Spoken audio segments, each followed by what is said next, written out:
Chapter 152. Approximately 1,500 meters away from the abandoned floor where Heartwarming and the others had besieged Jack, there was a group of high-rise buildings. Looking down from here, one could see the abandoned floor and the surrounding area. This was the sniper position that Heartwarming had pointed out. It was also the area where Ink was active. At the beginning of the mental storm, this rather intelligent crow hid obediently under a clock tower of a high-rise building. It arched its wings, buried its head, and remained motionless. That's right, the area of attack of the mental storm was 1,500 meters away. It had nothing to do with Ink. But the problem was that the distance between the person who unleashed the mental storm and Ink was far too close. They were separated by a large clock, nothing more. Above the cowering crow, at the top of the clock tower, the turbid black smoke converged into a faintly discernible shadow. It blended perfectly into the darkness of the night. Only the shape of its eyes, which were like weak sparks, carried a hint of a person within this mass of black smoke. Such an image was like a ghost, like a demon. It was terrifying to the soul. It was just that compared to the awe-inspiring might of the 3 consecutive waves of powerful mental attacks, the smoke man right now had a vexed and depressed mood. The human-faced arachnid should have left after eating, but it only made 2 more moves. This is 2F** king against the rules. The smoke man could feel that the psychic wave network that covered this area was in the process of being activated. It allowed the power of the controller of the psychic wave network to be fully transmitted over. Through the guidance of the ability users on the abandoned floor, a tyrannical attack spanning several hundred kilometers could be realized. If he had the chance, he would be very happy to go to the entrance of the Wilderness Explorer Society of Xia City and curse at Ouyang Chen's shameless behavior. But it was too late to say anything at this time. Actually, if he had disregarded everything and fled with all his might at the first moment he sensed the human-faced arachnid, there was still a chance. But the troublesome human-faced arachnid that had hunted for food was the greatest hope for the Order to nurture a sacrificial vessel. He could not abandon it no matter what. That damn chain. Break for me. The smoke man had truly thrown caution to the wind. He withstood the increasingly terrifying spiritual pressure of this area. He forcefully separated a portion of the turbid smoke from his black smoke soul body and tossed it into the air. The smoke conducted a transformation on the mental plane and the material plane. It quickly tempered into a sharp edge. By the time the human-faced arachnid was locked in place by the chains, the smoke had already transformed into a swift and fierce ray of light. It chopped downwards. This turbid fire saber not only had to cut through the chains, but it also had to cut through the chains. If this chapter is not finished, please turn the page. Only those shameless people hiding in the depths of the mental plane could vent the anger in his heart. Who would have thought that this saber strike, which was filled with his anger and hatred, would slash empty air? The heavily chained crow disappeared into thin air, its whereabouts unknown. On the other hand, the human-faced arachnid had inexplicably recovered its freedom. It was still frozen in place, and its malevolent face looked incredibly stupid. This blood flame blessing. When his life was at stake, how could the smoke man have time to think? At this time, the abandoned floor was lit up on its own. The activated psychic wave network was about to materialize. The energy being transmitted was increasing, and it had already locked onto him. If he didn't escape now, he wouldn't have to waste any more effort. Go go go. He used a special method of control to give the human-faced arachnid an order to make it flee in a different direction. He hadn't forgotten what this group of people from the Ability User Society had been doing in Xia City for the past 2 days. If it wasn't for his several rounds of mental storms attracting hatred, this fellow would have been the #1 target of the Ability User Society's attack. Under his urging, the human-faced arachnid's 6 heterochromatic pupils finally recovered a bit of luster. It immediately leaped into the air and disappeared. The smoke man leaped out of the clock tower at nearly the same time. He flew towards the area where he could sense the most human traffic. He hoped to find a few human meat shields so that Ouyang-chin would have some fear. However, he was still a bit too late in the end. The instant the smoke man leaped out of the clock tower, a terrifying energy attack burst forth from the abandoned floor 1,500 meters away. In the next moment, a mental storm descended. This was absolutely revenge. It was also a mental storm, but this attack originated from Ouyang-chin. Even though it had lost many of its subtleties due to the long-distance transmission and guidance, when the hurricane swept over, it still caused the smoke soul body to fall into a predicament where it could not avoid. In a few breaths of time, the black smoke soul body, which was the soul of the out-of-body state, was torn to pieces. The soul of the black smoke man was directly exposed to the air, and was swept by the tail of the storm that blew past, almost causing his soul to scatter. In the end, his strength was strong and he had long since passed the naive age where his soul couldn't be exposed to the wind. He flew and descended all the way until he entered a certain nightclub in this group of buildings. Only in this noisy and chaotic atmosphere did he truly believe that he had escaped this calamity. Today's grazing was truly a huge failure. Ouyang-chin, this grudge has been formed. The smoke man was venting his anger as he sucked in a bit of people from the nightclub. He condensed a layer of darkness once more. Please turn the page if this chapter is not finished. The smoke soul body was temporarily coping. He was certain that he wouldn't die, so he began to worry about the human-faced arachnid situation. He sensed that the human-faced arachnid wasn't too far away from this area. It was still cruising in the outskirts. This was a bit dangerous. Oh, it had found its way here. The smoke man was actually somewhat gratified for a time. He had obtained this control method from another order. Even though its origins were unknown, the effects were quite good. If it wasn't like this, it would have been impossible to tame the human-faced arachnid to this degree within a short few days. The nightclub he was in was mostly filled with young men and women who had played all night. Emotions were born and turbid energy flowed everywhere. It was also a good place to hide the human-faced arachnid. Right now, the group of people from the Ability User Society would certainly not spare him. They would search everywhere for traces of the human-faced arachnid. His current strength was greatly damaged, so he had to first recover a bit of his vitality. At the same time, he had the people of the Order come over to receive him in order to ensure his safety. As he was pondering, the human-faced arachnid noiselessly pierced through this space and stopped by his side. Its appearance was malevolent and terrifying, but its 3 severed limbs made it appear to be in a rather sorry state. I don't know if the meal I just ate can make up for the vitality that this blade chopped off.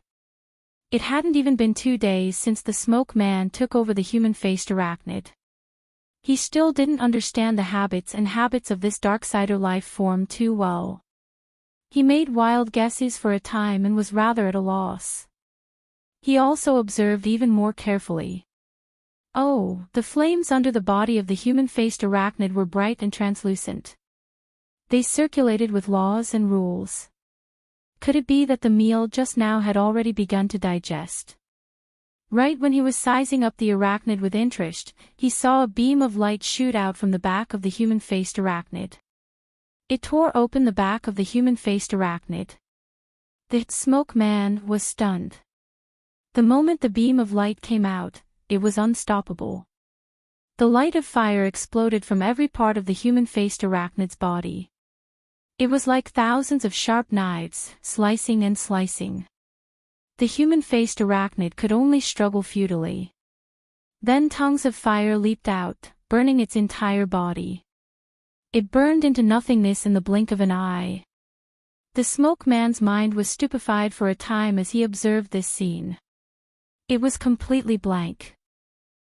But then the raging flames of the fire burned the human-faced arachnid to death. Unexpectedly, they did not disperse.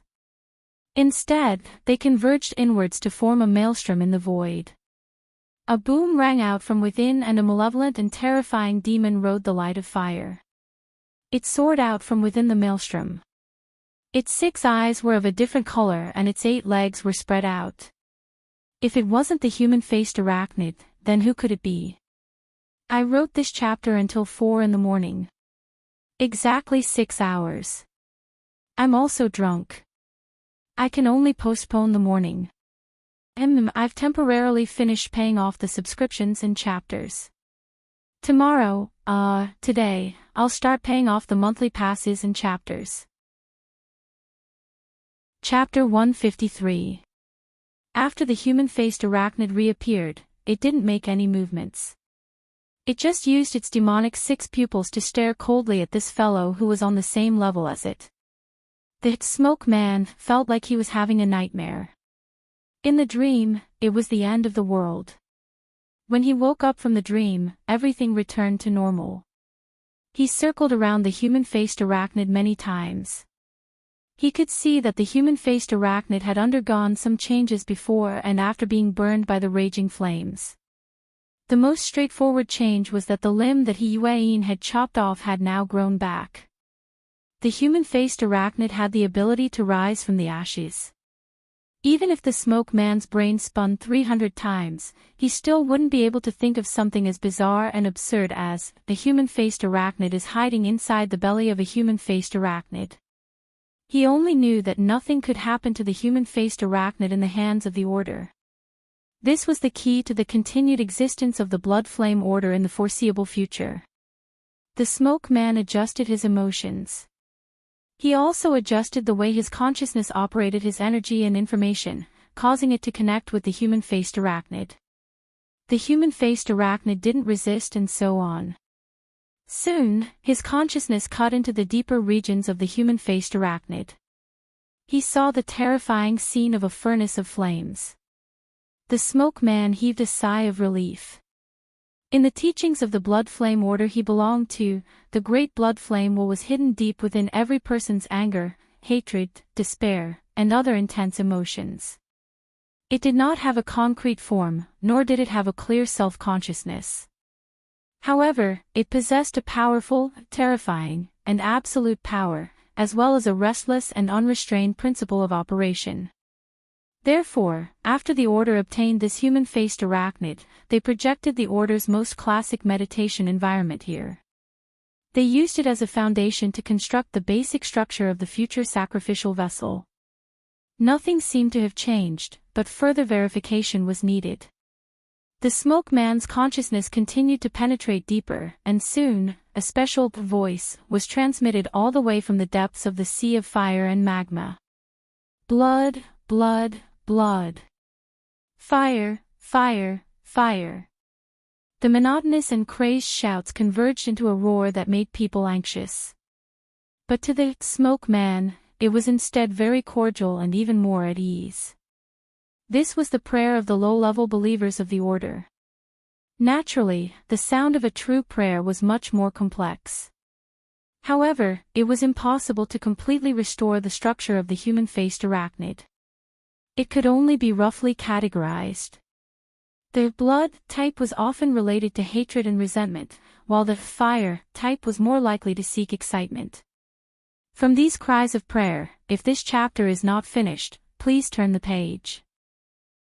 He knew that the blood-soul temple structure that the Order had implanted still existed. The foundation hadn't been lost and everything was fine. Through the blood-soul temple, he contacted the church. Soon, a deep and firm will gave him a response. I'm here. Facing the officiator, the smoke man was completely relaxed.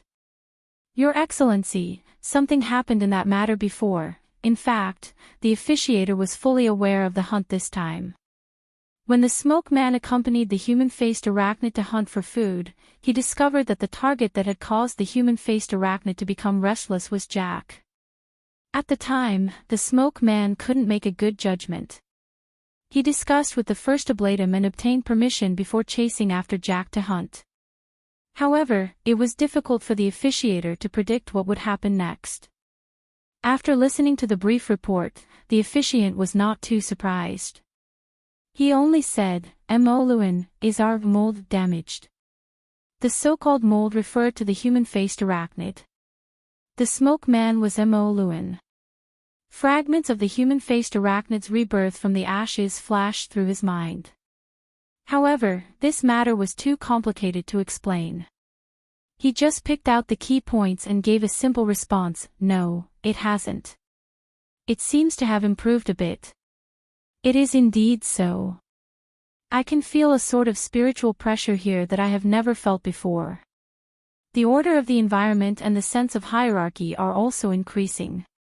Even though order has never been the hobby of the mighty blood flame will, the path leading to it must always be divided into a distance and a height. It is as you said. Mo Lewin's mood calmed down. The 40-year founding ceremony of the order is at hand. For the sake of restoring the order's glory, our actions are bound to be fraught with danger and risk. This is encouraged by the blood flame will. It is fine as long as the ultimate goal is achieved. The officiator calmly arranged, there is already a soul envoy at your grazing location. I will send another one and a means of transportation. Your current mission is to escape the eye of the storm as soon as possible and bring our mold back safely. As you wish, Your Excellency. Mo Lewin cut off the communication. His consciousness wandered into the depths of the Inferno prison. He was inexplicably lost in thought. It had already been 40 years. 40 years ago, when the Third World War was at its peak, the first officiator of the Blood Flame Order felt the mighty blood flame will amidst the despair of war. His ability was awakened, and he established the Blood Flame Order on the battlefield. It was one of the earliest modern secret orders in the world that could be verified. Mo Lewin was one of the founding elders of the order.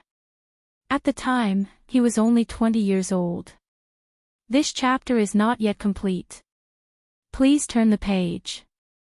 He was a new recruit who had just stepped onto the battlefield. He obtained endless pleasure from the power of slaughter bestowed upon him by the blood flame. The rapid development of the order allowed him to obtain achievements that he had never dreamed of in his youth. As an old secret order, the blood flame had once had astonishing glory. Their followers covered nearly 2/3 of the world's major cities. They were one of the few world-class orders back then.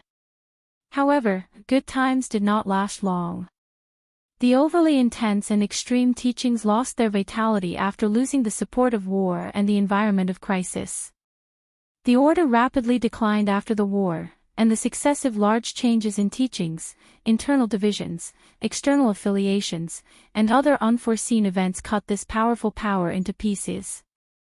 The branch that Mo Lewin belonged to could only withdraw into the region of Xiao City. He relied on the impressive combat strength of the upper echelons to barely maintain the face of a secret order. And in the many years of change, the most important tool to realize the communication between the blood flame will and the lower echelons of believers, the order's sacrificial vessel, was unfortunately destroyed. This gave the order a heavy blow. The powerful sacrificial vessel was the pride of the Blood Flame Order. It was the important inherited artifact that distinguished them from the Wild Fox Order and the Wild Chicken Order. It was precisely because of the sacrificial vessel that the lower echelons of the Order possessed a regular channel of direct communication with the mighty Blood Flame will. They possessed the true feedback of divine ability manifestation and interference with reality. It was the best way to unite the hearts of the people and nurture the younger generation. Losing the sacrificial vessel was undoubtedly a fatal blow to an order that had established itself upon extraordinary strength. It was also a bitter humiliation. Nowadays, their order was the same as those wild chicken orders. Every sacrificial activity, no matter how big or small, required the officiant to undertake and guide it. They used an artificial method to communicate with the blood flame will. The consumption was enormous. There were many restrictions, and it was hard for people to be convinced. It became the greatest bottleneck that restricted the order's recovery and development. Mo Lewin had already had enough of these cursed days. He had experienced the most glorious period of the order. Because of this, he was particularly unable to endure the current state of decline. Now, the Order had paid an enormous price from top to bottom in order to obtain a new method to obtain the sacrificial vessel. The human-faced arachnid was the crux of the crux. It absolutely could not be lost. Mighty blood flame will, I beseech you for your blessing. His consciousness completed a simple prayer within the furnace of hell. He was able to feel a response from a certain hazy will that came from the depths of the unseen void. Moreover, it was a clear response that was rarely seen in recent years. It was like a true deity looking down from high above. Chapter 154. Mo Lewin needed to make a correction as soon as this thought was born: forgive my stupidity. The basic teachings of the Blood Flame Order did not recognize the existence of personified gods in the world. They believed that the blood flame will existed within all personalities. Under certain conditions, the blood flame will would form dominance over all higher conscious life forms. As for the nature of the blood flame will, it was explained as the extreme side of nature. It was the pinnacle of power that could only be reached through the extreme paths of blood and fire. It was very difficult for such teachings to gain favor in the context of the modern world. Because of this, the Order had carried out many revisions to its teachings over the course of several decades. It had also buried the seeds of a great split and a great collapse. Mo Lewin was an elder of the Order. He himself was more inclined towards the traditional teachings. He viewed the blood flame will as a guide towards the pursuit of eternal power. He believed more in self-will and pursuit than in deference and humility. But it was impossible to not be disturbed and influenced by the chaos of several decades. He attributed the weak thoughts he had just had to a moment of confusion and foolishness. He did his best to gather his mind and forget his thoughts just now. He carefully sensed what the first oblatum had just said. It was the feeling of layers within the furnace of hell. Sure enough, he discovered after paying attention that there was indeed a subtle difference in the current inferno compared to the blindly violent environment of before. Especially in the cries of blood and fire from the believers, there was already a subtle difference. Some fanatical and resolute voices were clearly clearer within the inferno. They aroused even more echoes. This clear feedback was enough to prove that the construction of the Order's sacrificial vessel had indeed begun to take an embryonic form. Mo Lewin felt that tonight's hard work was worth it. His consciousness separated from the human-faced arachnid. His state of mind settled as he calmly waited for the arrival of the soul envoy. The human-faced arachnid stopped in the void next to Mo Lewin. It was just as quiet, at least on the surface. Is this a dove occupying a magpie's nest? Or is it just wishful thinking? Luo Nan had truly watched a play in the past few minutes. He had gained new knowledge. Then he didn't know whether to laugh or cry. What rebirth from the flames? It was just the wraith sign reappearing after devouring its own kind. The altar constructed by the wraith sign was a battlefield for its own kind to devour each other. The human-faced arachnid, who came from the same source, simply had no chance of refusing the altar. Then, if this chapter is not finished, please turn the page. It was only natural that the experienced wraith sign, who had the home advantage, easily won. This human-faced arachnid of the Blood Flame Order had been nourished by the Blood Flame summons of the Order's believers and the Blood Soul Temple's construction, but its core essence was limited in terms of growth and strength. There was a considerable disparity between it and the Wraith Sign, which had been tempered and upgraded by Rui Wen. After the Wraith Sign swallowed Jack's spiritual seed first, the gap between them widened even further. It was only natural for it to fail. This once again confirmed that the human-faced arachnid was a Darksider life form. It was unable to increase in strength through its own accumulation. It was unable to increase in strength through low-level food. The Blood Flame Order's method of grazing was actually correct. However, it was very unfortunate that they encountered the Wraith Sign, who was essentially on a different level from the other faced arachnid avatars. After swallowing Jack's spiritual seed, Luo Nan felt that the Wraith Sign might have already surpassed the Wraith Sign he encountered at the Limestone Water Village pub. At the very least, the Wraith sign wasn't at a disadvantage. However, this blood flame order was a bit outside of his expectations. Luo Nan didn't want to have any contact with this order. He didn't face it head-on when Mo Luan attacked the heavily chained crow. In any case, the altar constructed by the Wraith sign had already taken control of the situation. Everyone split up and left, never to meet again. However, he never expected that the Wraith sign would defeat its fellow human-faced arachnid and that the Wraith sign would be busy receiving the fruits of victory. The remnant method of driving the human-faced arachnid's body would bring it back to the side of this mysterious power. The furnace of hell within the human-faced arachnid had already been completely incorporated into the framework of the altar. It was just that the Wraith sign didn't have the time to retract it. Mo Luan was completely unaware of this. He used the format of pure consciousness to communicate, sense, pray, and ponder. All of the energy and information circulated without the slightest bit of concealment. It was the same as displaying all of his secrets in one go. He wasn't much inferior to Jack. Grasping another person's secrets was very refreshing, but it was inevitable that he would burn his brain as to how to leave. He couldn't really let the Wraith sign follow him back to be some sacrificial vessel. At this time, Yuan's call cut in on the psychic wave network, which had just recovered normal communications. "Scout, are you okay?" I'm fine." Luo Nan's soul body floated in the air to observe. He saw Yuan's tightly knitted brows as she communicated with him. Her brows relaxed after receiving a response. Luo Nan felt pretty good. This chapter isn't finished. Please turn the page. Actually, aside from the Wraith sign's current dilemma, Luo Nan's current state wasn't just good. It was very good. It wasn't just good, it was great. He had borne the burden of another sacrificial activity. He had one with the Wraith sign, who had a close connection with him. The direct benefits for Luo Nan far surpassed what happened to Rui Wen. Of course, this didn't include soul breathing. In terms of the most intuitive range of mental senses, Luo Nan's range of senses began to rapidly recover the moment the mental storm stopped. The specific data had expanded by roughly 50 to 60%. The radius of his senses had nearly reached 800 meters. The expansion of the range of his senses proved that the amount of energy and information Luo Nan could control had increased by a large margin. His precision had increased as well.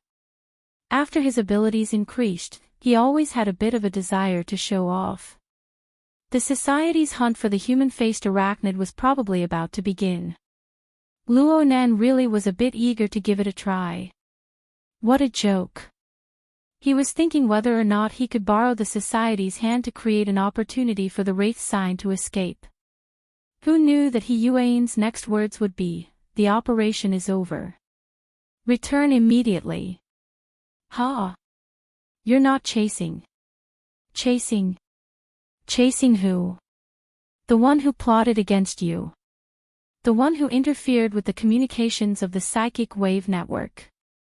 Luo Nan really wanted to lead the society's power towards Mo Luan. His words were not without a hint of encouragement. Yuan was silent for a moment. Then she suddenly gestured to Giant Arm, Crag Burst, and the others beside her. At the same time, her voice suddenly turned soft and gentle. It was as if she was afraid of alarming the enemy. "You saw him. Don't move no matter what. This person's strength is extremely powerful. Right now you're just a crow. Don't think about anything else. Let him go." "Ah. Hold on. That person has already left. But he should still be in this group of buildings. Aren't we going to chase him?" Yuan was startled. She gestured to Giant Arm and the others, who were already preparing to move, to stop. Her voice immediately returned to normal. She said resolutely and decisively, "You return immediately. Our mission for today is over." But Luo Nan didn't know what to say for a time. Of course he could see that Yuan's series of changes were all for the sake of his safety. But what about the wraith sign on Luan's side? Today is only the third watch. Tomorrow will be the same. The year is afraid of mid-autumn and the moon is afraid of the middle of the night. I'll adjust my tempo to the fourth watch as soon as possible when I recover next week. Please forgive me. Chapter 155. Mr. Luo. Yuan changed the way she addressed Luo Nan, further indicating the end of the operation. She explained to Luo Nan, different mission objectives require different mission arrangements. They also require different executors. We are dealing with Jack's team. We are not suited to deal with the human-faced arachnid and the expert behind it. At the same time, the association has more or less locked on to the identity of the other party and will take follow-up measures to deal with it. But not at the moment. Luo Nan also knew that he shouldn't put his companions in danger for his own selfishness.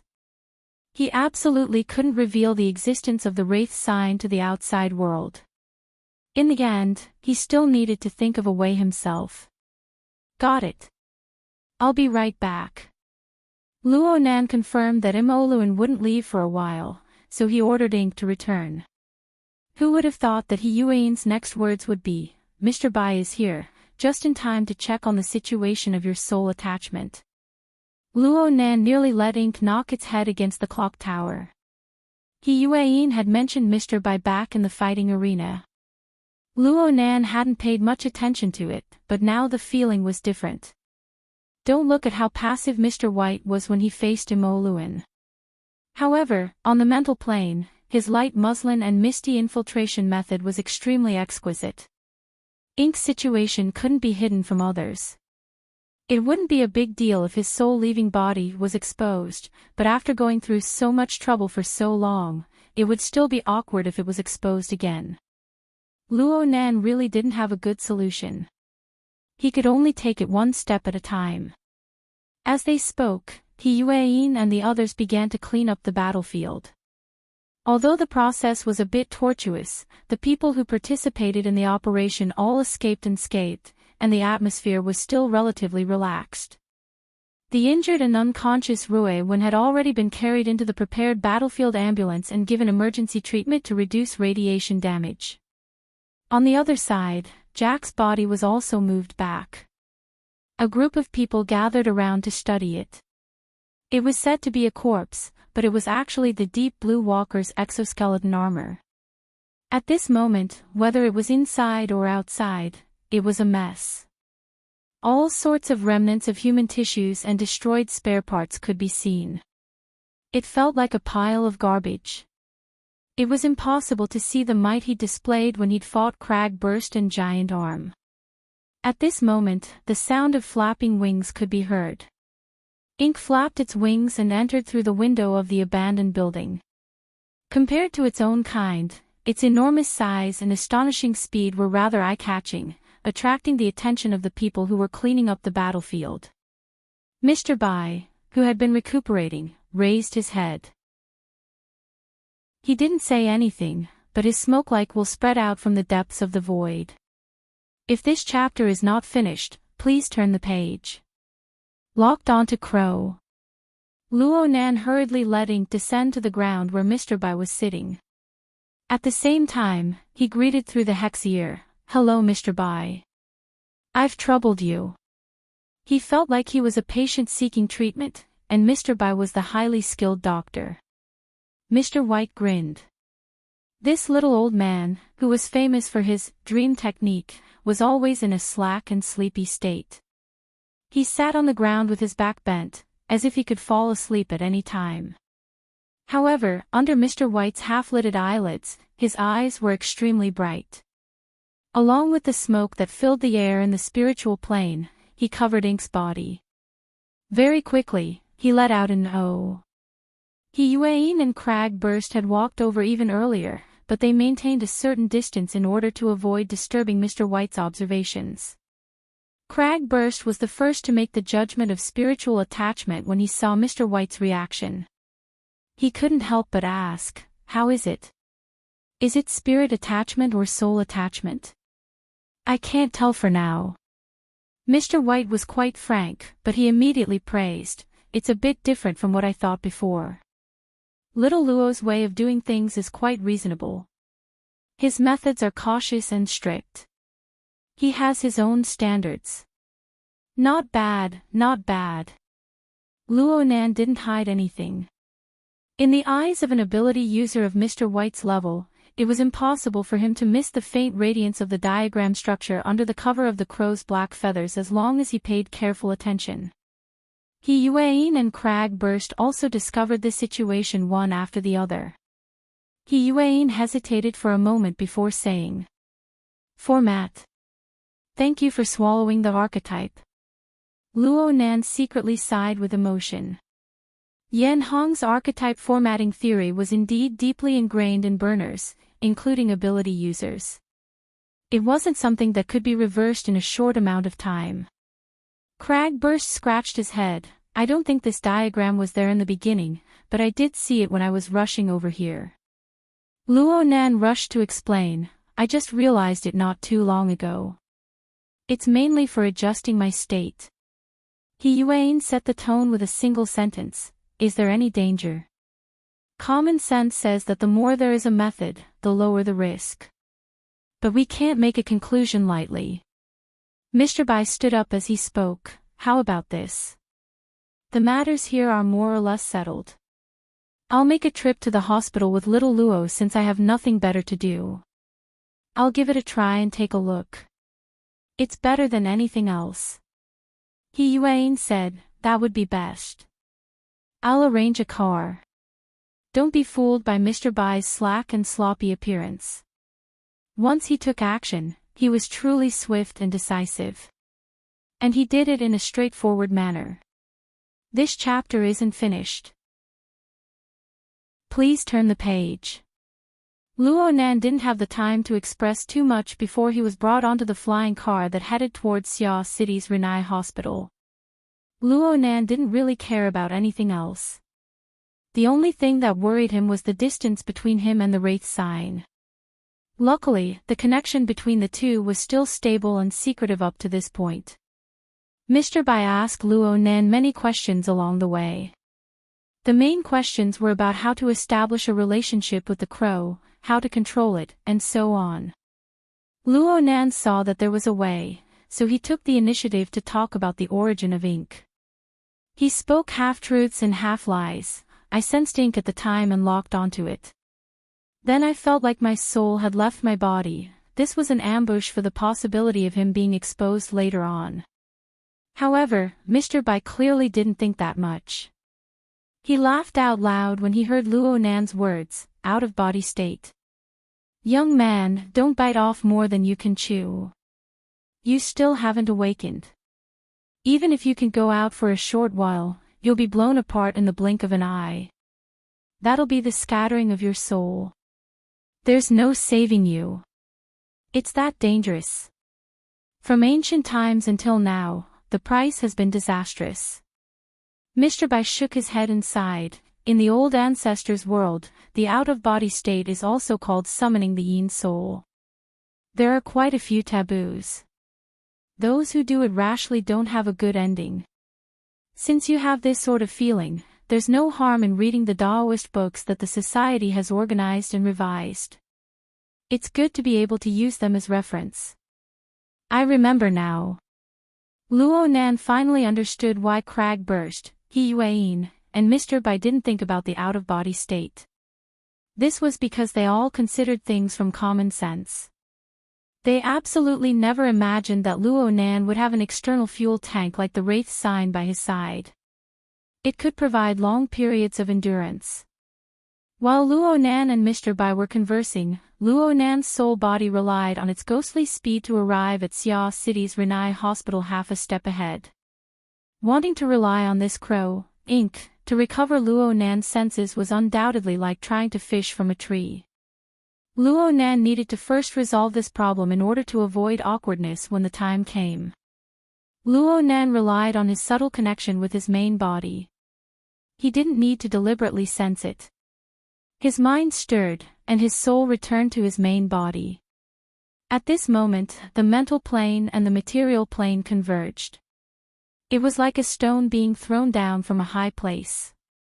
It vibrated with a bang, bringing out circle after circle of ripples.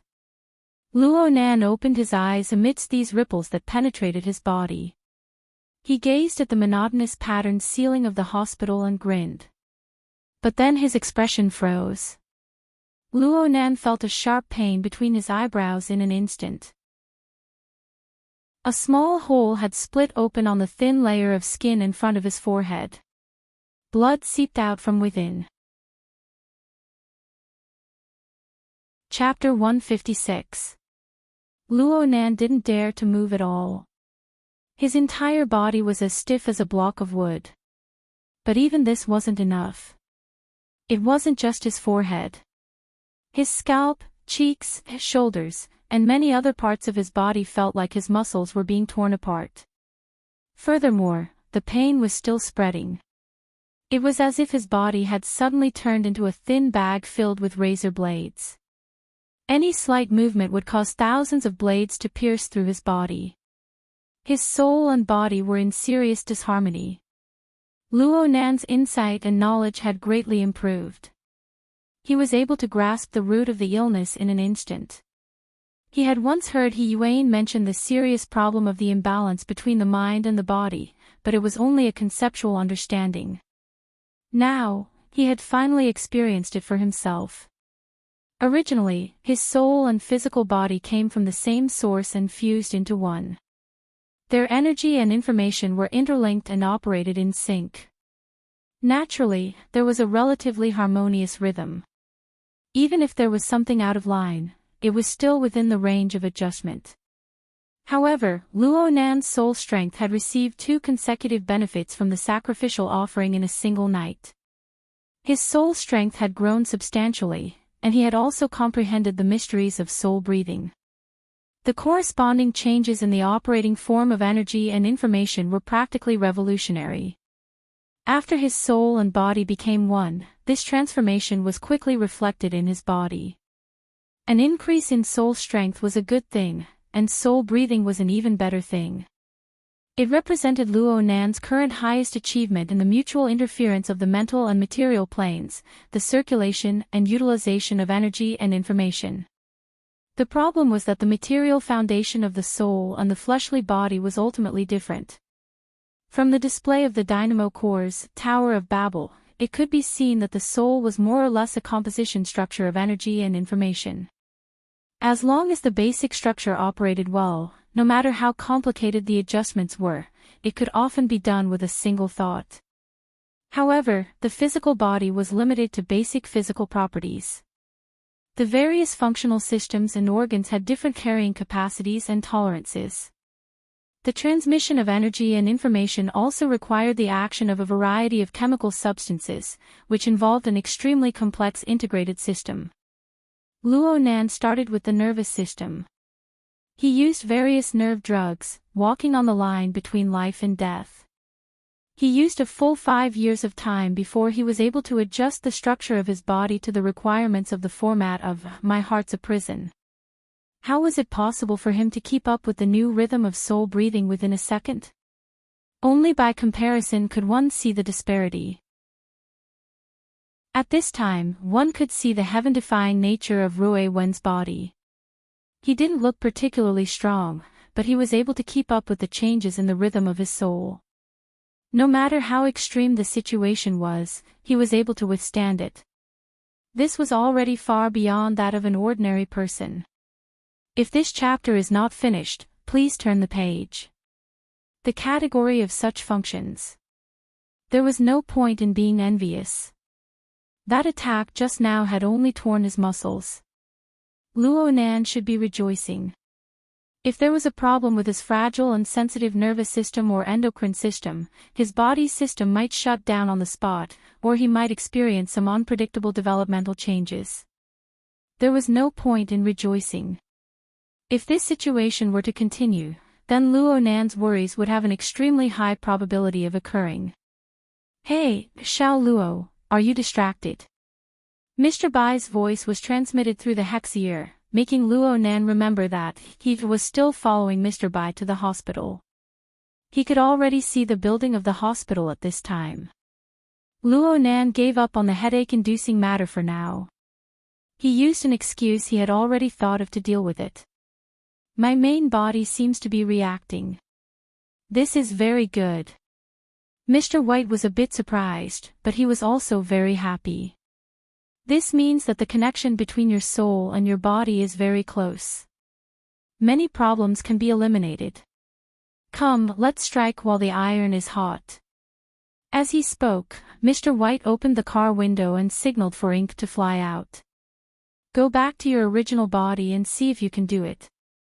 I contacted the association in the hospital and got a temporary identity. It would be easier for me to communicate with them later. Let's keep in touch. These words were in line with Luo Nan's intentions.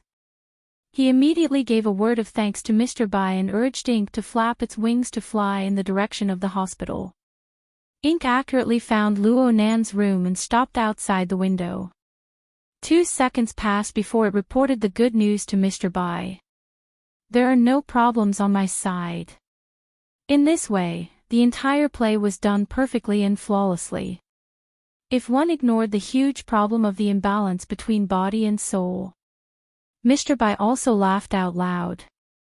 It's best if it was a false alarm. Right now it's the latter half of the night. Take a rest first and catch your breath. We'll meet again during the morning ward rounds.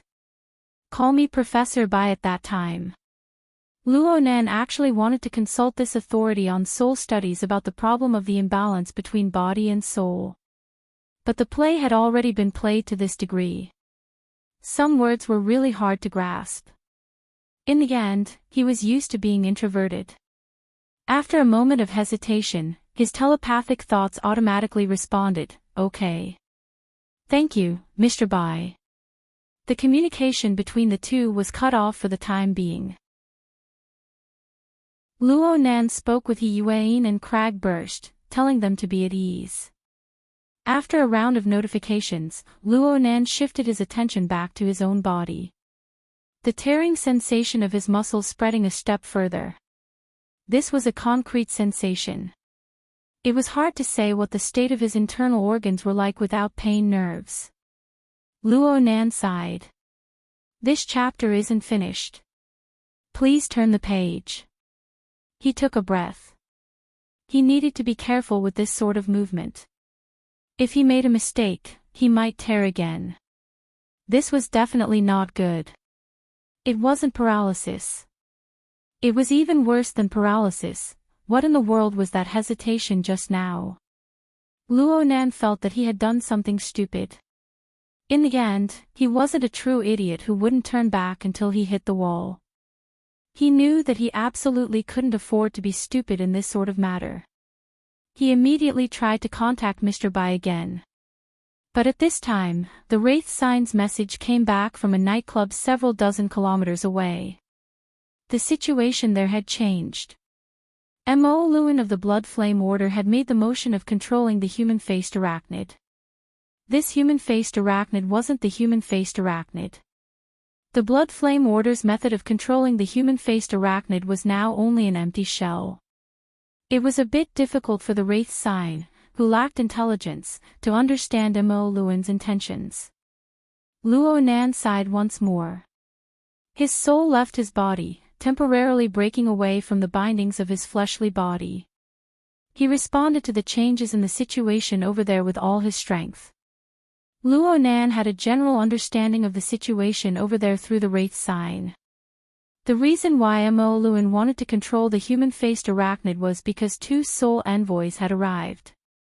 Mo Lewin didn't know that the Ability User Society didn't have any intentions of continuing to chase and kill him for now. They were still proceeding strictly according to the Order's evacuation plan. The so-called soul envoys looked like a young man and woman who loved to play around. They were no different from the majority of the people still lingering in the nightclub. However, when the man and woman entered the room where Mo Lewin and the human-faced arachnid were, they immediately knelt to the ground after confirming the location, even though they couldn't see the scene on the mental plane. They silently prayed. Their bodies inexplicably swayed during the process of praying. They became dizzy and then they fell one after another, losing all consciousness. Luo Nan could clearly see that all of their conscious activities had vanished from the moment they lost consciousness. Right now the man and woman on the ground were simply two empty shells of fleshly bodies. Or perhaps it could be said that they were vessels. Mo Luan's intentions were already as clear as day now. Sure enough, Mo Luan controlled the wraith sign next. He wanted it to enter the body of the female soul envoys, borrowing the aura of life to conceal itself to the greatest degree. As for Mo Luan himself, he threw himself into the fleshly body of the male soul envoys without the slightest trace of politeness. Though the male soul envoys was in a state of unconsciousness, his body still shook violently. He nearly fell limply to the ground.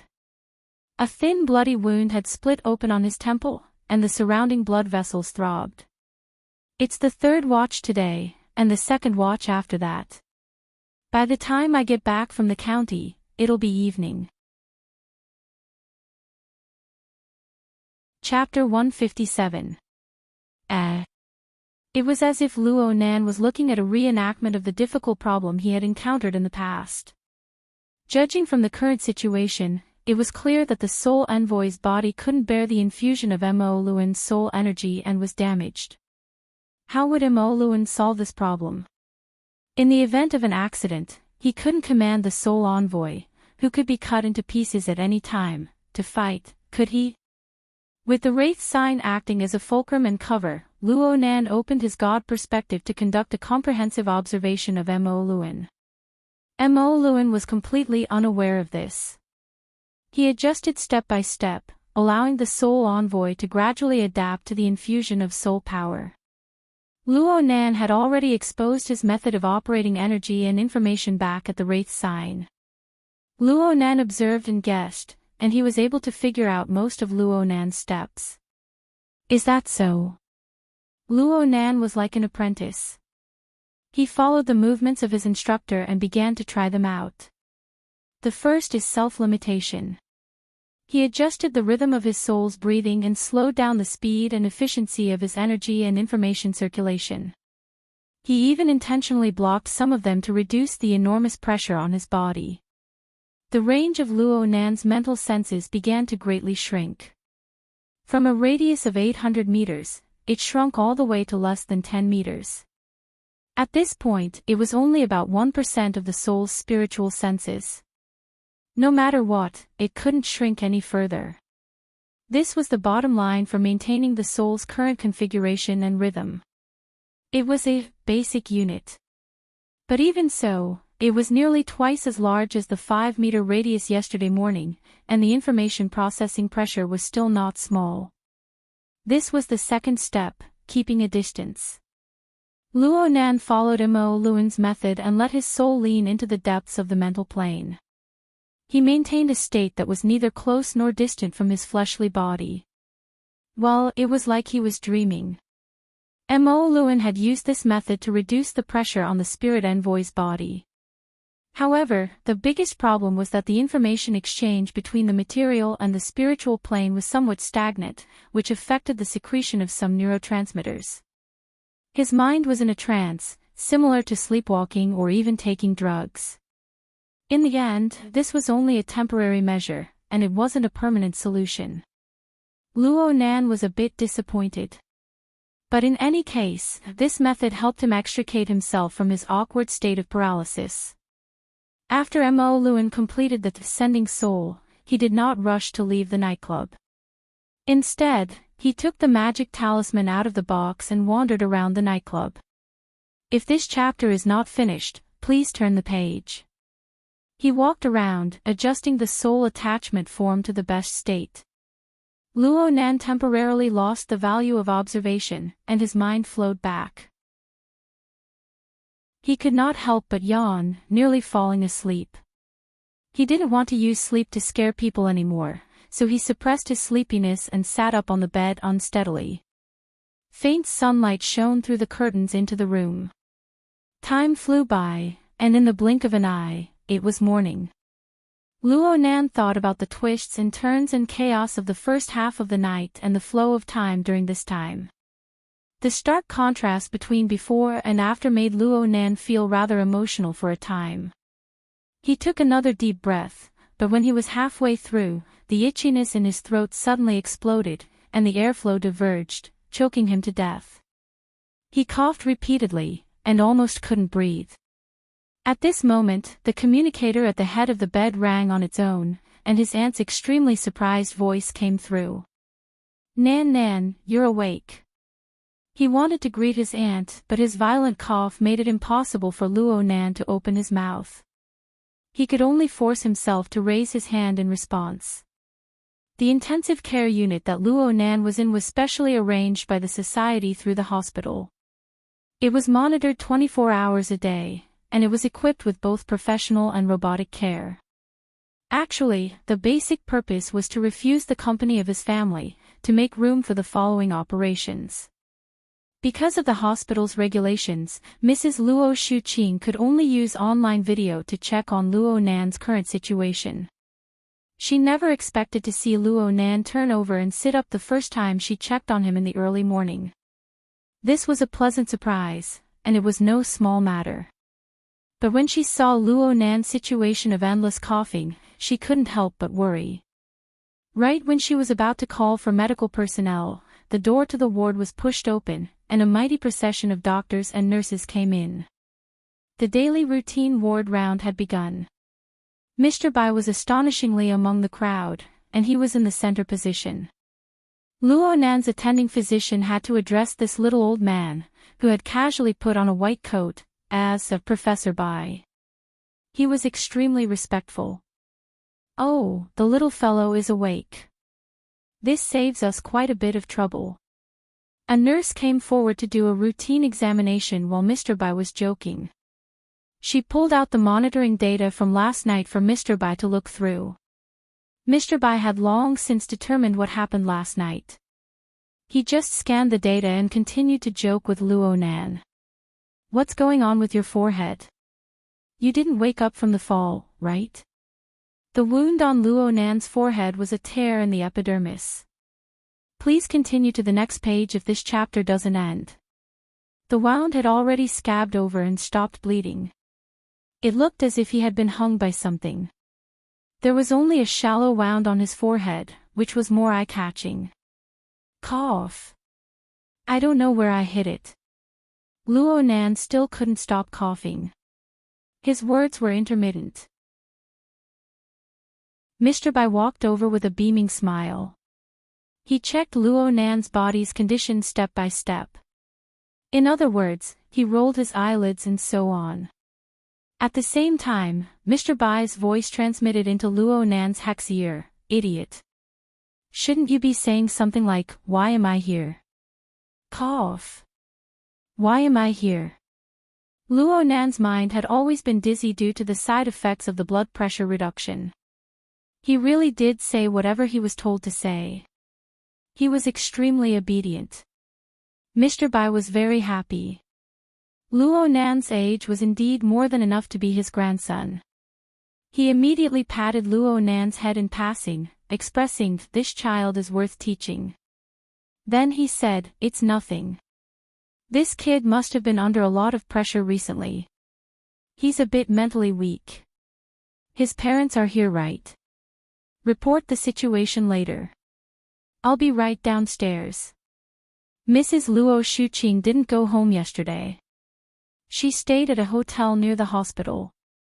She informed her husband when she saw that Luo Nan was awake. Then she rushed over. She watched the entire process of the hospital examination through a video feed. She hurried to give a response through the communication device at the head of the bed. "No rush. No rush." Mr. Bai spoke with his mouth, but he grabbed Luo Nan's two hands. He indicated for Luo Nan to open up his left hand between his thumb and forefinger. His right thumb gently kneaded and pressed. He demonstrated the contact points, technique, and strength. "You're coughing badly.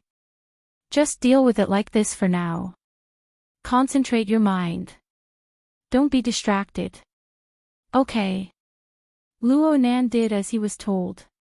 Sure enough, the symptoms of his coughing were somewhat alleviated. He nodded in agreement on the spot. Mr. Bai walked out with his hands behind his back, beaming with smiles. However, the connection with the Hexier was never cut off. He shared information with Luo Nan, letting Luo Nan know of his upcoming journey. Mr. Bai symbolically checked a few more patients before meeting with Mrs. Luo Shuqing. The following words were different from what he said in the ward. Looking at the situation, it can be preliminarily confirmed that it's a disorder of the autonomic nervous system. It's caused by great pressure or anger. Did you vent your anger on your family last night? Mr. Bai adopted the attitude of a charlatan. He asked a question he already knew the answer to. He immediately drew Mrs. Luo Shuqing into a trap. Chapter 158. No. It's because of what happened outside. Luo Shuqing thought of the scene in the restaurant last night. She couldn't help but feel her chest tighten and her breath quicken. She ground her teeth to pieces. What more Luo Nan, who had his neck strangled by that bastard? Mr. Bai nodded. No matter what, the symptoms have already manifested. The next problem is treatment. You did an examination at Onhai's place yesterday, which basically explained the situation. The patient has two special points. One is that he is in his puberty period. The other is that he has a history of hereditary diseases. These all need to be considered. Under the influence of incorrect information, even a capable person like Ms. Luo Shuqing could only be manipulated by others.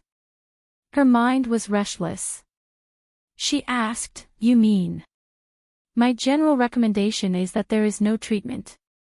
Taking medicine is not a good method for a child like this.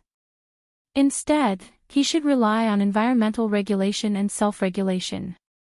At this stage, a family atmosphere is very important. Self-control is also very important. Simply speaking, it is to relax, recuperate, and follow a routine of work and rest. It is not recommended that he engage in heavy physical and mental activities. Of course, the current symptoms of drowsiness, coughing, and so on need to be interfered with to avoid affecting his quality of life. How about this? First, stay in the hospital for 2 days. Soak in a nutrition pod and do some psychological counseling.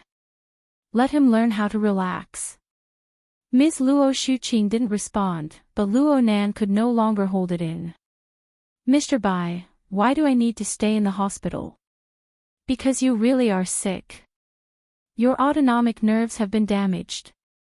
Mr. Bai deserved to be called an authority in the study of souls. His mental cultivation was deep. He could multitask with plenty of time. The sudden cough is the most obvious evidence. Also, are you very thirsty right now?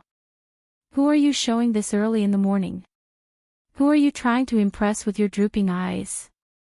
For a young man who can already use Soul Host to show these symptoms, it's obvious that there is a problem with his physiology.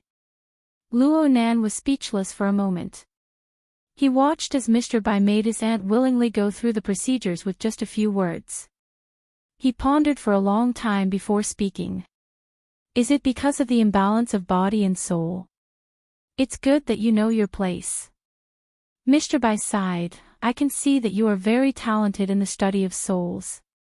You learned it yourself, and you can use Soul Host to soul attach. This chapter is not finished. But which part of his body had been enlightened? Why did his spiritual cultivation improve again? I've just tested it. Your ability on the spiritual level is quite unique. Even I can't delve too deeply into it, so as to avoid causing more stimulation. But the more it was like this, the more troublesome it was. One had to know that compared to the soul, the improvement of the body was too small, and it was very easy to be left behind. In ancient times, many senior experts abandoned their bodies because of the imbalance in the progress of their souls and bodies. They were either self-righteous or had no choice but to abandon their bodies. In the end, they were reduced to wandering ghosts, their bodies and souls destroyed. We can't be careless about this. Luo Nan felt very wronged. He knew the reasoning behind this, but his soul strength had skyrocketed overnight. Was this still his fault? Well, there was no need for him to mention this particular symptom to Mr. White. Luo Nan tried asking, "Is it okay to start training now?" Mr. White snorted and said, "You sick man. The most important thing now was to recuperate." Ren AI Hospital's nutrition cabin was very effective. Let's go through a course of treatment first to see the effect. Don't worry. It's not the usual common goods. It's the society's special nutrient fluid. This is considered a work injury. Wait until the observation period is over. If you want to get better results, you can contact the society's high-level pharmacists. 1 or 2 points should be enough to get someone to concoct medicine for you. Oh right, you just joined the society. Do you know what honor points are? Yes, I do. But I still need to use medicine. Luo Nan had long seen that Mr. White was a humorous person who didn't bother with trifles. He was also a warm-hearted person. Luo Nan relaxed a lot when he spoke. Then why did you say that there was no cure? I was afraid that your parents would give you the common goods on the market. Let's not talk about whether the target is right or not. If the stimulation is too light or too heavy, the situation will become more troublesome. What do you do? Mr. White immediately introduced Luo Nan to the situation of several high-level pharmacists in the society. But Luo Nan heard a few words, and sleepiness bubbled up in his mind. He was a bit unable to calm down. He answered in a daze, "How's Brother Octopus?" Octopus. You're familiar with him. Mr. White sensed Luo Nan's state, but he didn't take it to heart. He just spoke truthfully. That kid isn't bad, but he specializes in hallucinations and potential stimulation. This chapter isn't finished. Please turn the page. We don't get along in this situation. But as a pharmacist, his connections are stronger than mine. You can consult his opinion. Luo Nan's impression of this warm-hearted and selfless old man grew more and more favorable. He promptly expressed his thanks. Mr. White emphasized a few taboos that Luo Nan needed to pay attention to. Then he let Luo Nan sleep first. This would make it convenient for the hospital to do further examinations. Luo Nan really couldn't hold on any longer. He gave his thanks again and fell onto the bed. Who knew that a new message would come from the Hexier at this time? It was a brief report on last night's mission. From Luo Nan's understanding, a brief report meant honor points. He was about to use it, so he suppressed his sleepiness and opened it to read. It looked like this brief report was He Yuan's work. It was concise and clear. Luo Nan skimmed through the description of the course of the operation. Then he looked at his own evaluation and points. Luo Nan's performance in this operation was mainly in discovering problems in the early stages. And in the early stages of the operation, he excelled in completing the reconnaissance mission. He created the conditions for the society to successfully stop Jack. He didn't show anything else clearly. So his evaluation was a bit lower than last time. It was C+. His honor points were at 3 points. He was still in the first echelon. His current honor points had already reached 7 points. His accumulation speed was quite astonishing. It looked like he needed to seriously understand the society's shop. Luo Nan soon flipped to the end of the brief report, but he discovered that the format of the brief report was slightly different from last time. This time's brief report even had a link to Spoils of War attached. He opened it and found out that the society had a Spoils of War auction system.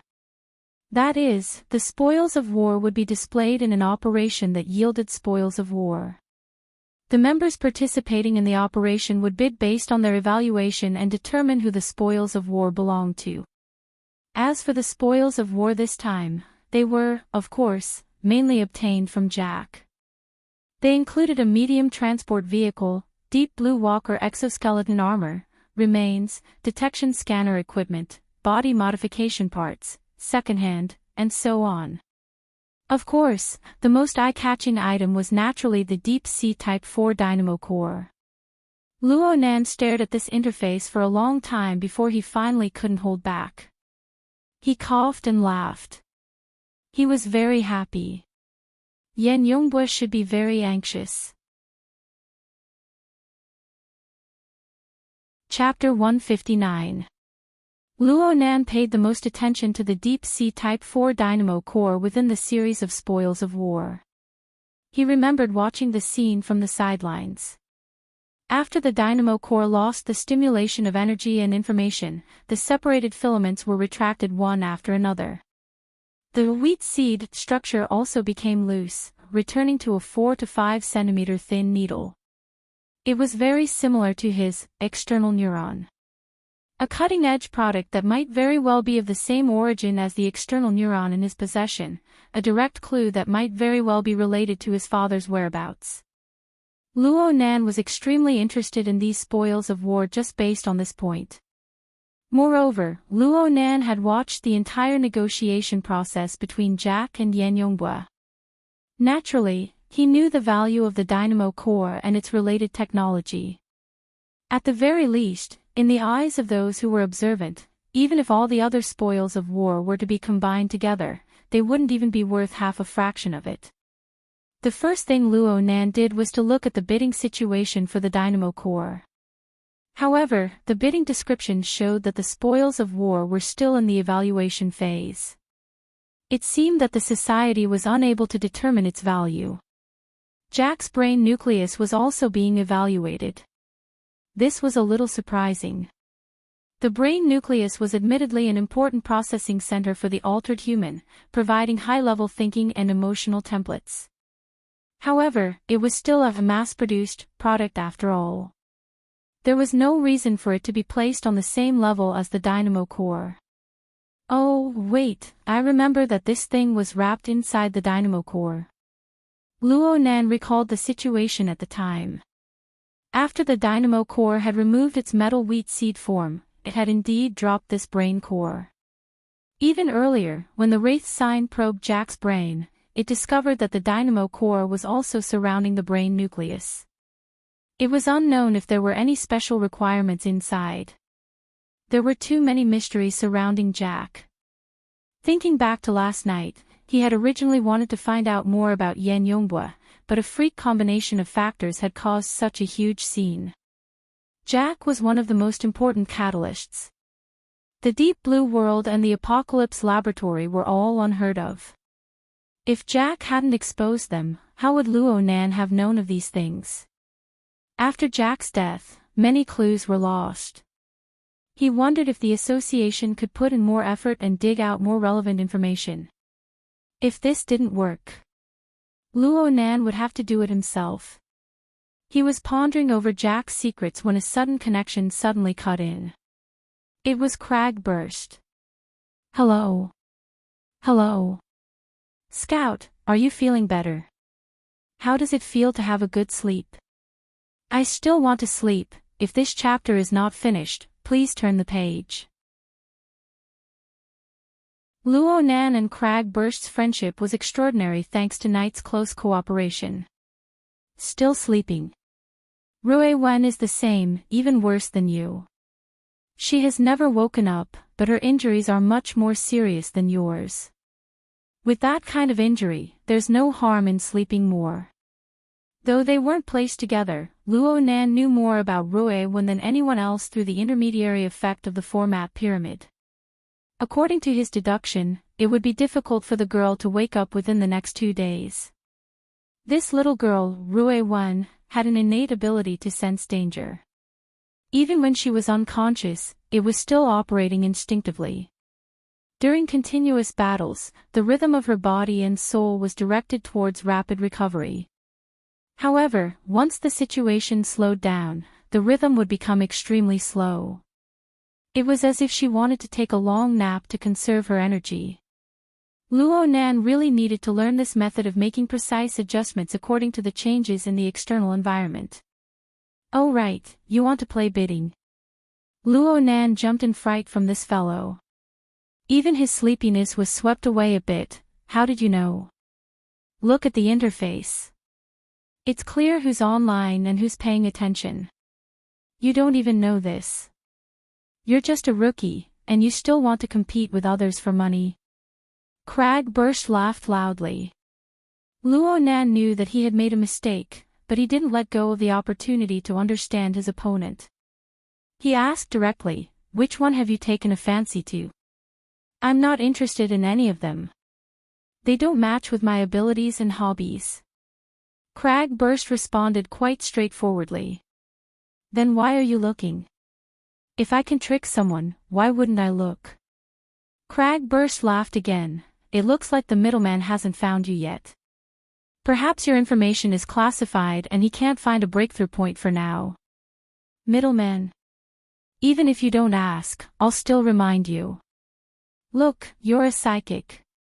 You're a mentally enhanced ability user. You have nothing to do with altered people or anything like that. I'm afraid that not many of these spoils of war have caught your eye. Luo Nan hesitated for a moment, but he still responded to Cragburst's words. Cragburst talked non-stop as he explained, but for our society, aside from going to the wilderness for a big gamble, there aren't many situations in which we can seize so many spoils of war within the city. The right to bid, especially the right to bid in the first wave, is truly rare. If we use it carelessly or miss it, then it would truly be a waste. When Luo Nan heard this, please flip the page if this chapter doesn't end, he understood, you're talking about purchasing. There's someone in the society who has taken a fancy to the items inside. They want to trade for them. Smart. But I need to add one more thing. It doesn't necessarily have to be someone from the society. Even outsiders can do it. Of course they can. As long as they can bring out goods that move people's hearts, then they can exchange what they need. The cutting-edge technological equipment we obtained this time is quite popular in the market. There are already 2 or 3 parties who have expressed interest. Especially the 2 items that are currently being evaluated. Even I'm moved by their conditions. Luo Nan's mind had been preoccupied with something. Hearing this immediately stirred an extremely sensitive chord and he blurted out, it can't be Yan Yongbua, right? Yan Yongbua. No, it's an intermediary company. Ha! Wait a minute. The news came out too fast. The briefing is still hot. Cragburst's temperament was straightforward, but he wasn't an idiot. He clapped his hands on the spot, don't say it. It's really possible. Luo Nan grinned, I don't want to do as he wishes. Cragburst naturally knew of Luo Nan's attitude towards Yan Yongbua. His interest was immediately piqued, I'll go check it out. Wait for my news. If it's true, then the way we do things will be different. He excitedly hung up the call and went to work. Luo Nan muttered to himself for a moment. He set the bidding for the dynamo core, including the brain core, to be watched immediately. He exited the interface of the Hexier. Right now he was lying on his bed, blinking his eyes. Though drowsiness surged forth like a tide, he felt as if he had missed something. Oh, that's right. He turned his head. The split-page notebook that never left his side lay peacefully on the headboard of his bed. The pitch-black cover was like the entrance to a tunnel leading to an unknown direction. Luo Nan leaned against the headboard and sat up. He flipped open the notebook to the flexible e-ink screen page. He swept his eyes over the other icons and stopped on the visualization diagram. The visualization diagram icon that had just been displayed on Friday night was still in the download and install state. However, the area that glowed faintly seemed to have increased by a tiny bit. Sure enough, when he mentally injected it, the percentage of completion displayed had jumped from 2% to 6%. Should he be happy for the sake of a threefold increase? Luo Nan shook his head and his finger brushed across the flexible screen. The interface turned off and a slender needle was drawn out from within the flexible screen without a sound. The next update will be around 2 in the morning. Everyone, don't wait. Let's see it tomorrow morning. Chapter 160. Luo Nan focused his gaze on this dynamo core that he had long since possessed. Compared to the Deep Sea Type 4, Luo Nan was certain that this dynamo core was nearly twice the length of the Deep Sea Type 4. And clairvoyance on the mental plane could see that the electricity flowing on the dynamo core was much more intense. It was probably because the model was different, but he didn't know how to address it. From Luo Nan's current perspective, this toy, the dynamo core, was truly very peculiar. It possessed a feeling of substance on the material plane, yet it constantly affected the mental plane.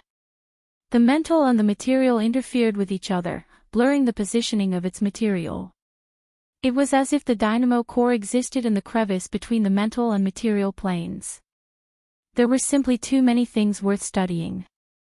Luo Nan let the dynamo core merge with his brain while he pondered.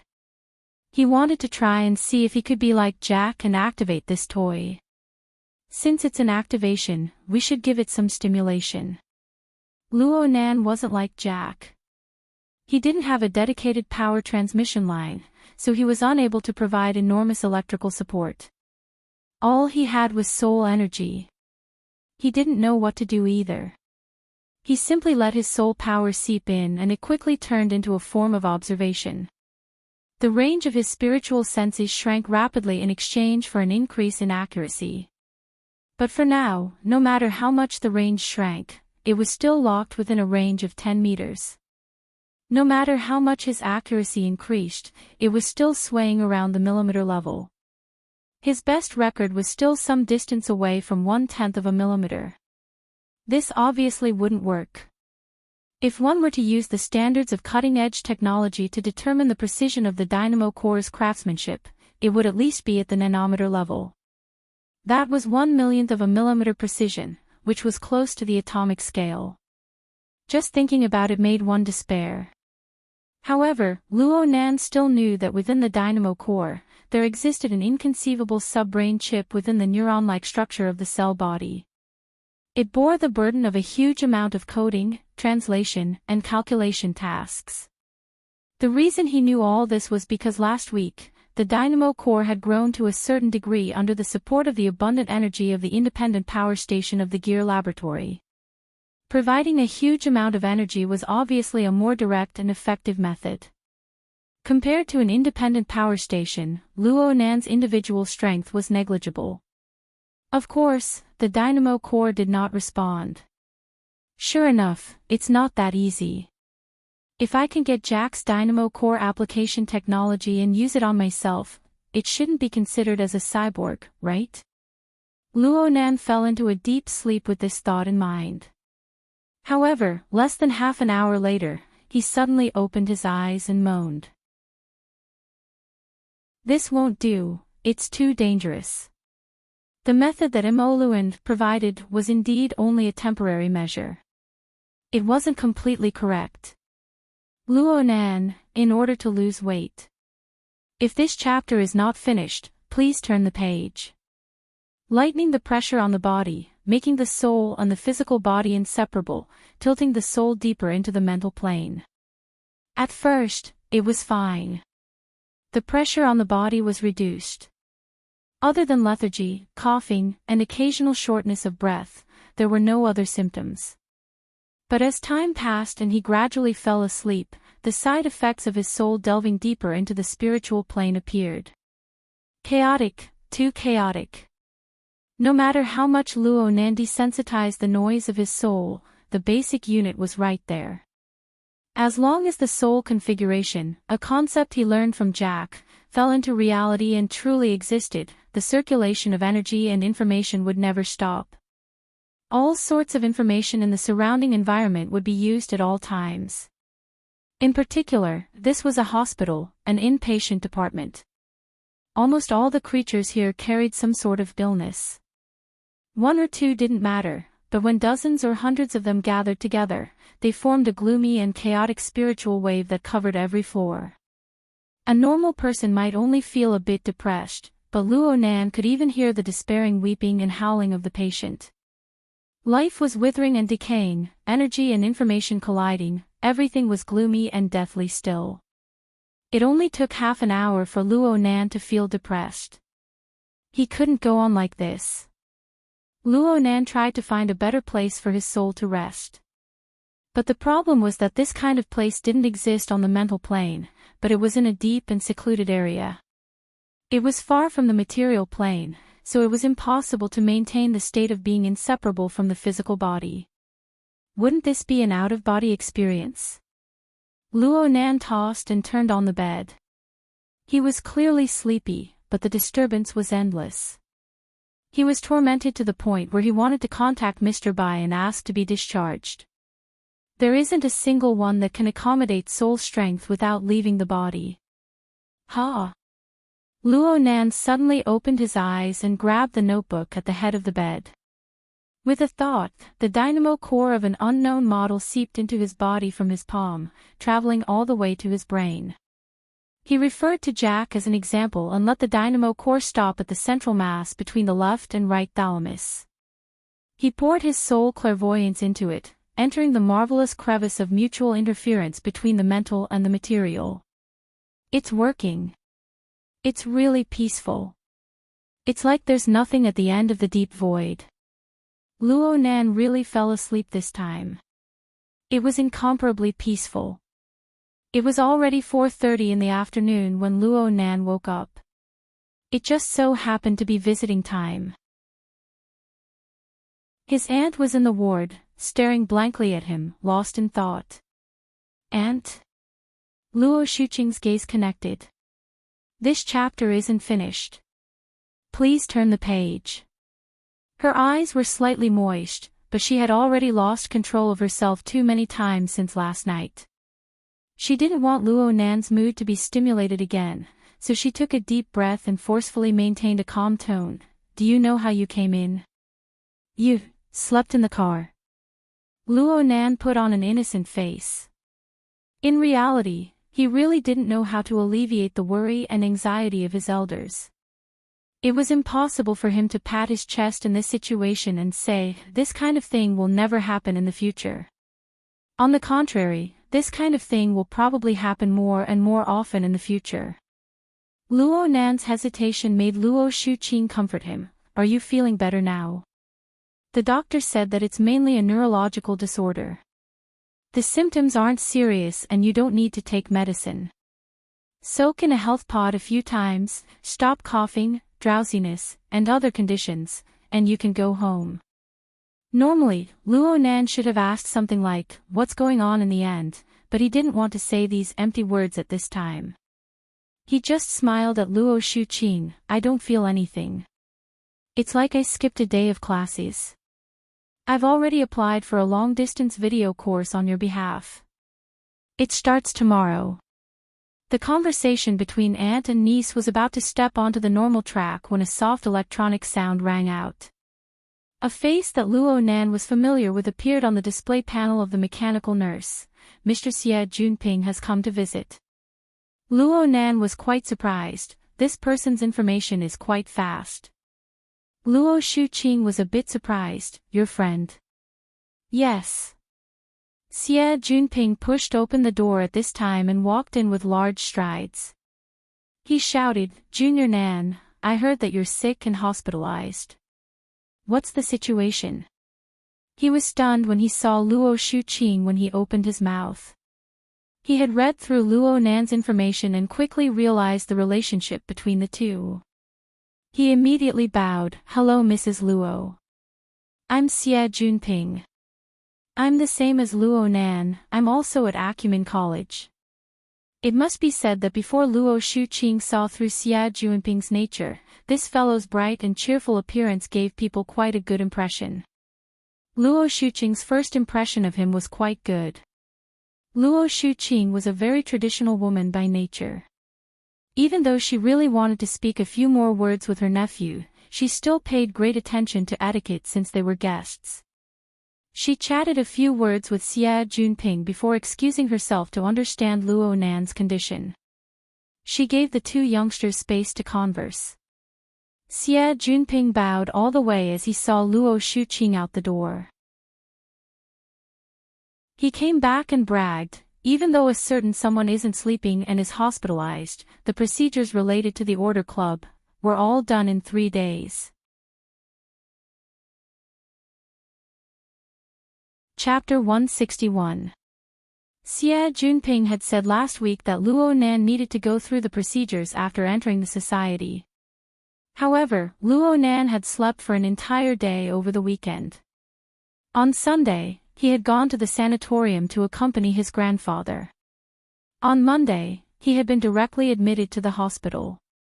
He had tossed all of these matters aside. It was fortunate that Xie Junping had picked up all of these matters. Luo Nan was a bit embarrassed. He expressed his thanks and buried his head in a pile of electronic documents. Xie Junping had been explaining the purpose of each document to Luo Nan in the beginning, but then he saw that Luo Nan was completely ignoring him. Luo Nan was wholeheartedly focused on signing, displaying complete trust in Xie Junping. Xie Junping felt comfortable in his heart and simply began to chat. Of course, the topic of conversation was always about gear. "Brother Nan, you just don't like the construction society, right? I don't think you need to worry too much. It looks like the construction society is determined to bring in the Rainbow Fund, but the Mystic Arts Research Society isn't to be trifled with. When those people become willful, they dare to do anything. I've been asking around these past 2 days. They're all clamoring to start a war with the construction society. In comparison, the Rainbow Fund is still a legitimate company. They have to look at investment returns, right?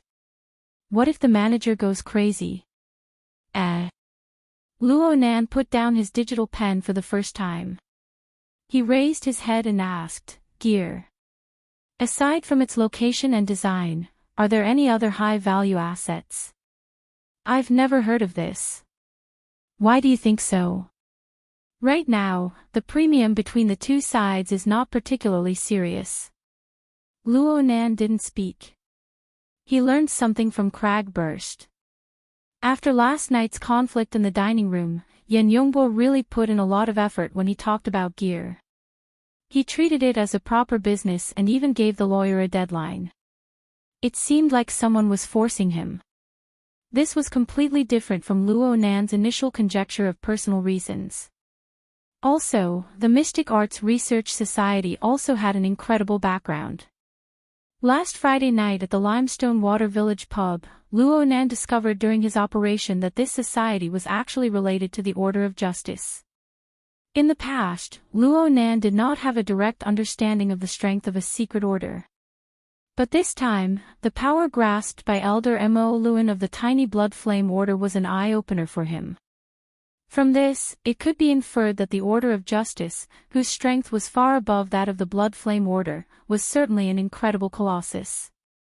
The bidding war between the Mystic Arts Research Society and the Construction Society seemed to have broken away from the competition between school societies and sponsors. It had entered a completely different level. Hopefully, he was just thinking too much. Of course Luo Nan had gear. If this chapter is not finished, please turn the page. Irreplaceable significance. He also believed that his mother's designs had the power to become a classic. But for powers like Quantum Corporation and the Order of Justice, what was the actual value of a wetland building? Luo Nan hated that he couldn't immediately return to school to see what was going on. At 5:00, the hospital's visiting hours ended. Both Xie Junping and Luo Shuqing were persuaded to leave. On the other hand, Luo Nan truly began his health pod treatment. There was no dinner, and he had to be stuffed naked into a translucent nutrition pod. The most embarrassing thing was that Mr. Bai had personally come to supervise. Luo Nan seriously suspected that this overly carefree little old man had come to see him make a fool of himself. Don't be nervous. Don't you have a filter? If he could breathe, he would just take it as sleeping in the bathtub. By the way, since you just woke up, do you want to play some games? There's even a game. Luo Nan was wearing a breathing apparatus, so he couldn't open his mouth. He could only watch with wide eyes. Through the Hexier. Mr. White smiled as he switched to the Hexier channel. Ouyang has migrated quite a few games to the Psychic Wave network. They are updated in a timely manner and are very popular. For example, there are games like 10 Days in the Wilderness. Don't you youngsters like to play? Hold on. Don't jump around like this. Mr. Bai tapped his own forehead. I heard that your application of the Hexier has already reached the computer level. That's how it is. This is a typical manifestation of an imbalance between body and soul. It seems that you've learned to attach your soul without a teacher. Perhaps the 4th level simulator won't be a problem for you. If you get addicted to playing, your soul strength will increase. Then you'll be in big trouble. Simulator. It's similar to virtual reality. In the Hexier, it goes from basic interactive applications to active collection and operation of energy and information. It breaks away from the limitations of the fleshly body and materializes self-logic on the psychic wave network. Luo Nan blinked and concluded, out-of-body state. Mr. Bai raised his eyebrows. That's right. This kid's brain is really fast. This is the out-of-body state. It's also called astral travel. On the psychic wave network, there's the protection of energy. The risk of an out-of-body state can be minimized. You can try it in the future, but you absolutely can't right now. Not only can you not play games, but you can't leave the body. There's also meditation. Oh right. You can meditate, right? I can visualize a bit. Isn't that about the same? It's the same. All methods that can increase soul strength can't be used. Here. This chapter isn't finished. Please turn the page. At your level, visualization is no longer a game of pure thought. It is necessary to gather and operate energy and information at all times. This will bring enormous pressure to the fleshly body. You'll truly lose your balance. When the time comes, it'll be a bit easier for you to just die. Mr. Bai's words knocked Luo Nan back to the cold reality. He could only laugh bitterly for a time. Reality was like this. If he hadn't learned a bit of expediency from Mo Luan, and if he hadn't had the dynamo core to entrust his soul to and dispel the pressure, Luo Nan would certainly be living a life worse than death. Mr. Bai scared Luo Nan to let him understand the seriousness of the matter.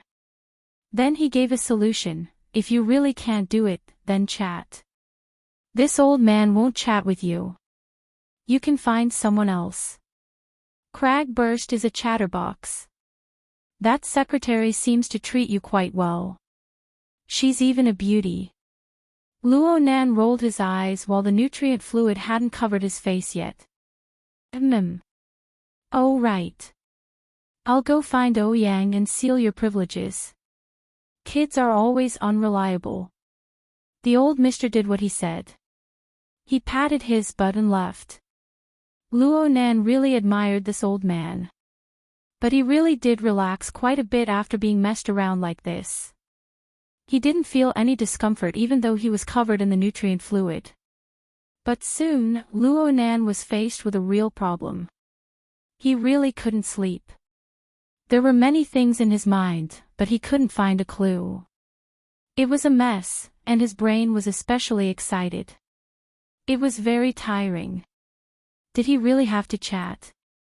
Helpless, Luo Nan scrolled through his friend list on the Hexier. There were only He Yueyin, Cragburst, Octopus, Zhang Yingying, Mr. Bai, and a few others on the list. Which one should he choose? Someone had already taken the initiative to make a choice for Luo Nan while he was in a dilemma. The greenish-gray octopus head jumped up and down. Bro Octopus. Bro, have you entered the cabin yet? I'm inside. Luo Nan had already contacted Octopus before starting the treatment. They discussed the matter of concocting the nutrient fluid. As a professional, Octopus gave Luo Nan many useful suggestions. He also wanted to help Luo Nan contact a suitable pharmacist. In the professional field, Octopus's horizons no longer stopped at Xiao City. He looked to the entire world. He recommended Luo Nan an authority in the field of nerve repair, Dr. Clay, who was far away in Los Angeles, America. He even volunteered to make the contact. Right now, there was already a result. Bro, I have the latest news. Chapter 162. Octopus chuckled. Luo Nan knew that it was almost done. Our luck is pretty good. Dr. Clay is quite interested in your case. He has already decided to take it. I've already paid in advance. Bro Octopus. Hey, you can't let me take advantage of you, right? That nerve drug of yours must be shelved. It targets neurons. Most of them are sympathetic and parasympathetic nerves. If damage has already appeared, it will be hard to predict what will happen if we continue to stimulate them. If we save this expense, wouldn't I be taking your grandfather's molecular formula for free? That's not how it works. That's how it works. Oh right, there's a small problem in this matter. Dr. Clay is currently working on a project. He can't get away for a while, so he sent his students over to do the preliminary data collection and testing work. It will be done in about a week. As for Dr. Clay, it will be the end of the month. The end of the month. Luo Nan was startled. His scalp went numb in the blink of an eye. Didn't this mean that he would have to soak in this large bathtub of the health pod for another month? He hesitated for a moment before finally saying, "Wouldn't this take too long?" Octopus laughed. What's the big deal in a month? It's not even a single course of treatment. You won't have to stay in the hospital forever. I asked Mr. Bai. As long as you can suppress your cough and lethargy, you can leave the hospital at any time. Then you can report to the hospital every other night for specialized treatment. The society will reimburse you. After all, it's a work injury. Luo Nan knew that Octopus and Mr. Bai had talked. The light blue liquid of the health pod had completely covered Luo Nan's head by now. Even though he was wearing filters, earplugs, and other protective equipment, the strange, indescribably sticky feeling became more and more distinct. Luo Nan was not averse to this feeling due to his childhood experiences. He could faintly sense the composition of the nutrient fluid seeping into his body bit by bit with the precision of his senses. It affected the secretion of his body's chemical composition to a certain extent. Luo Nan could not help but carefully discern the minute changes within due to his years of habit. In the past, he could only sense it roughly. Now he was countless times more precise.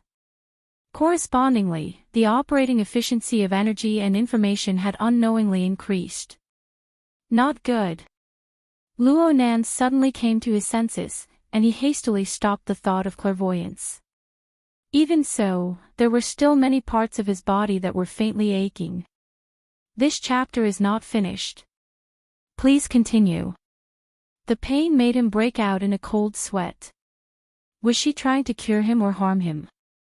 If he had to experience this for the next month, then Luo Nan really would have the heart to die. His restlessness delayed him for a while, and he was also distracted. Octopus could only call out again, "Hey, brother, what's wrong? Do you feel uncomfortable?" "It's nothing." Luo Nan couldn't say that he was courting death, but in the end, he couldn't help but grumble, "This place feels really vexing." He really suspected that the subtle feeling he had toward the health pod over the years would be completely subverted by the treatment period of a month or even longer. Ha, you just need to get used to it. Actually, I don't know how much I envy you. Brother Octopus, really, I'm not lying to you. Octopus couldn't empathize with Luo Nan at this time. His attention was focused elsewhere. You don't know who the student that Dr. Clay sent over is. Bai Xinyan. She's the flower of fantasy in the pharmaceutical world. She's absolutely a first-rate beauty. She's not any worse than your secretary. Luo Nan decided not to say anything. But Octopus was inexplicably excited. TSK. She was really hot back in the day. If it wasn't for Mr. Bai keeping a close eye on her back in Xiao City, I would have definitely chased after her. Think about it. You get to spend a month with such a beauty. Yeah, even if you spend 3 weeks with her, it's still a golden opportunity. Luo Nan was stupefied. Mr. Bai. Yeah. She's Mr. Bai's daughter. She's also a mentally enhanced ability user, but she's even more talented in pharmaceutical studies. She's Dr. Clay's favorite disciple. She even surpasses him in some areas. Oh right. You need to remember that Mr. Bai and his daughter don't have a good relationship. Bai Xinyan left for America and hasn't returned for many years. It seems that this is one of the reasons. Don't use your relationship to worm your way into getting close to her. Otherwise, don't blame me for not reminding you if a problem arises. Okay. Luo Nan was really defeated by Octopus. Then that's it. Oh right, the health pod is vexing. Do you want to chat? Tonight is free. Several bouts of cold rain drifted past. The chill gradually grew heavier. The sky of Xiao City darkened earlier and earlier. Today was another day with dense clouds and no rain. The cool and refreshing autumn weather had been blown to who knows where. This chapter is not over. Please turn the page. Xiao City Airport. Inside the VIP lounge. Yan Yongbua sat quietly on the sofa. His posture was upright and his expression was dull. He looked completely like a successful businessman. His aura was a bit stronger than that of Quantum Corporation's Xiao City Area CEO, Hu Yuli. However, Hu Yuli didn't mind. He minded his own business, drinking tea and resting. Occasionally, he would cast a glance at the enormous projection area in the lounge. Right now, the projection area was broadcasting a special program produced by the Star Associated Society. The host spoke extremely fast as he asked the expert, why did deep blue walkers appear in Xiao City? It seems that the military has never sent this force to any metropolitan area, let alone to fight within. This should be the first time in history. Expert One's expression was wooden as he spoke. There have been. From what I remember, there was one in 90 years, but it wasn't to carry out a military mission. There should be others, but they have always kept a low profile. Most of the time, the public has overlooked them. The host immediately passed this fellow who didn't know how to cooperate. He consulted Expert 2. Most of us have the impression that deep blue walkers always appear in the wilderness or on the sea. They always fight with mutants. This gives us an innate impression that wherever deep blue walkers appear, it is always extremely dangerous. Expert 2's face was filled with a strange smile that said, I knew you were going to make big news. He spoke rather fluently. Not only do we have to pay attention to the appearance of deep blue walkers, we also have to pay attention to the reaction speed of the government and the military. The number of deep blue walkers is limited. There are currently only 4 divisions in the entire world, and they aren't filled up all year round. Normally, they operate in teams. Currently, combining all the information, the number of deep blue walkers that appeared in the early morning hours of the first is already very large. The possibility of a temporary transfer is very small. This means that they have always been in the vicinity. They might even be on standby in Xiao City. As for why, we can only see the subsequent developments and the information excavated by all parties. Expert 2 didn't present any actual evidence, but he gave people unlimited room for imagination. Only then was the host satisfied. Now, we will cut to a short video to further understand the deep blue walkers. At this moment, a sweet-sounding bell rang out in the lounge, indicating that the passenger spaceship they were waiting for had already entered the airport. Hu Yuli and the other pickup personnel all stood up. Only Yan Yongbua stared at the projection screen without moving for a long time. Chapter 163. Hu Yuli turned his head to look, Assistant Yan. Yan Yongbua didn't even raise his head as he spoke coldly. Cutting off Quantum Corporation from the program must have cost quite a bit. It's all right. The money was withdrawn from headquarters. They've always had a good relationship with the Star Associated Society. Hu Yuli responded with a smile. He didn't care if this smile was some sort of provocation. Frankly speaking, Hu Yuli really admired Yan Yongbua. Using a weapon on the level of a particle cannon in the vicinity of the residential area of Xia City was far too audacious. If the matter had been resolved satisfactorily, the company and the laboratory might have praised him for being courageous. But now, Jack was dead, the test subjects were lost, and 2 deep blue walkers were lost. The entire operation was a complete failure. The so-called courageous had become arrogant. The direct losses caused during the operation could only be counted as a small fraction of all the troubles they faced. The Xia City government and military were already badly battered because of the human-faced arachnid incident. The cannon in the early morning hours of October 1st directly smashed the chaotic situation into a muddy pit. Who knew how many people in the political, military, and business circles wanted to fish in troubled waters and reshuffle the cards? 3 days after the incident, videos and photos of the deep blue walkers appearing in Xia City had already broken through Quantum Corporation's blockade and quietly circulated on the internet. After accumulating enough, it exploded with a bang. Although it didn't involve particle cannons or darksider species, the deep blue walkers themselves were already an extremely prominent symbol of danger. In addition, earthquakes had occurred frequently over the past half a month. Both sides were intertwined together. Just a casual association would cause all kinds of strange and wonderful stories to circulate. Even the core insiders would be flabbergasted by some of these stories. These effects continued to ferment over the course of a week. The Star Associated Society, which had always pursued novelty and speed, even produced a special program a week after the incident. It wasn't unprecedented, but it was still very rare. Admittedly, Quantum Corporation's competitors were playing dirty in the dark, but it couldn't be denied that the entire incident was popular in society. At this point, the situation was completely out of control. As the nominally highest decision-making body on Earth, the Planetary Joint Development Organization Program Committee, Star Associated Committee, expressed disappointment with the Xia City government and military's ability to control. Please continue to the next page if this chapter is not finished. They were unable to properly control a war-level weapon like the charged particle cannon.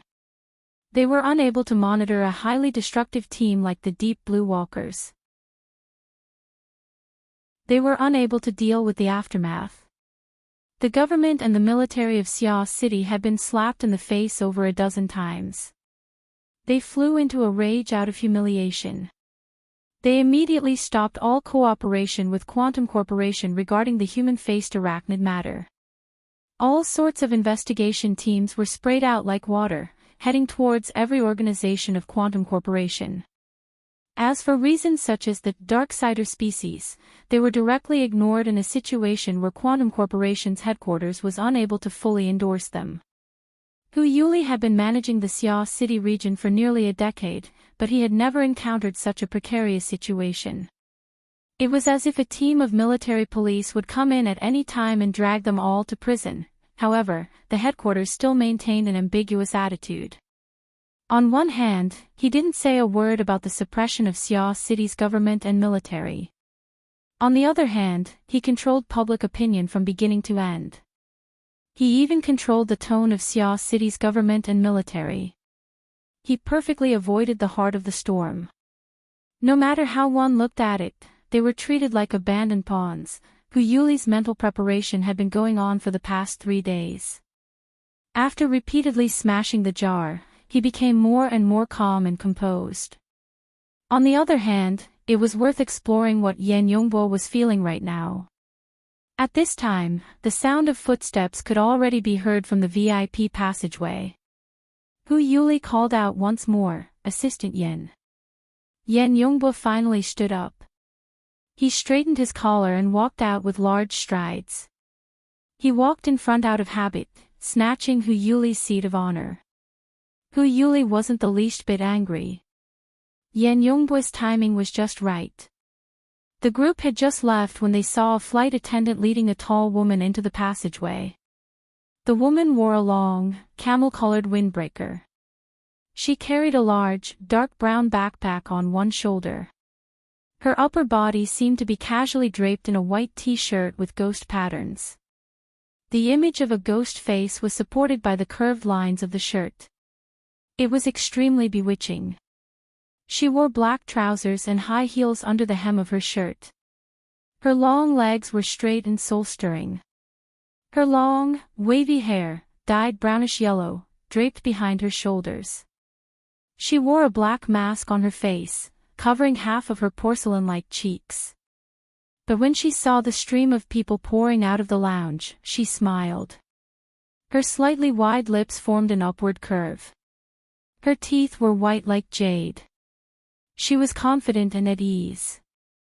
It made the dignified female flight attendant beside her pale in comparison. This chapter is not over. Please continue to the next page. Yan Yongbo took a deep breath and walked up to her. Supervisor Bai, it must have been hard for you to come all the way here. Hu Yuli followed and expressed his concern. I heard it wasn't a peaceful journey. It was hard to tell where Supervisor Bai was looking after her black mask. However, she responded to Hu Yuli's question. Yes, we were attacked by a 3-headed vulture. It was a false alarm. As she spoke, she carried her backpack and continued walking forward. Some of the flight attendants wanted to take the backpack from her, but for some reason, they didn't dare to move. Yan Yongbo and Hu Yuli naturally followed by her side and returned to the VIP lounge. After throwing the dark brown backpack on the sofa, Supervisor Bai sat next to it. Her elbow propped up the bulging bulge as she took off her sunglasses. Her wild cheeks that never seemed to be at peace were now completely free from the shackles. In particular, the pair of eyes that were deeply sunken in his eye sockets seemed to flicker with light at any moment. However, upon closer inspection, they were clearly layers upon layers of cold flames. Hu Yuli didn't look directly at such eyes. He picked up his teacup and lowered his head in contemplation. Yan Yongbo, on the other hand, raised his head and faced this new colleague with the calmest and strongest attitude. At least, that was what he had to think for now. In the end, it was Hu Yuli who laughed. Supervisor Bai, it must have been hard for you to come all the way here. We have already prepared a place for you to stay. Why don't you take a rest first? That's not necessary. I haven't been back to Xia City for a long time. I have an appointment with a friend. Supervisor Bai glanced at the 2 people in the room and smiled. Let's get down to business before we settle our personal matters. The task assigned to me by the laboratory is to investigate the relationship between the Deep Blue World's soul sect and the various secret sects on Earth. So far, the most valuable information came from Assistant Yen. It is said that Jack personally admitted that he knows some of the contacts of the soul sect. Seeing that Supervisor Bai had gone straight to the point, Yan Yongbo secretly heaved a sigh of relief. He immediately replied, yes, including a senior member. So, what's the specific situation? Yan Yongbo paused for a moment before saying, Jack is dead. We are pursuing the relevant clues to obtain his relevant information and records. We are currently working on it. Supervisor Bai picked up her sunglasses with one finger and magically made the sunglasses spin on her fingertips. More specific.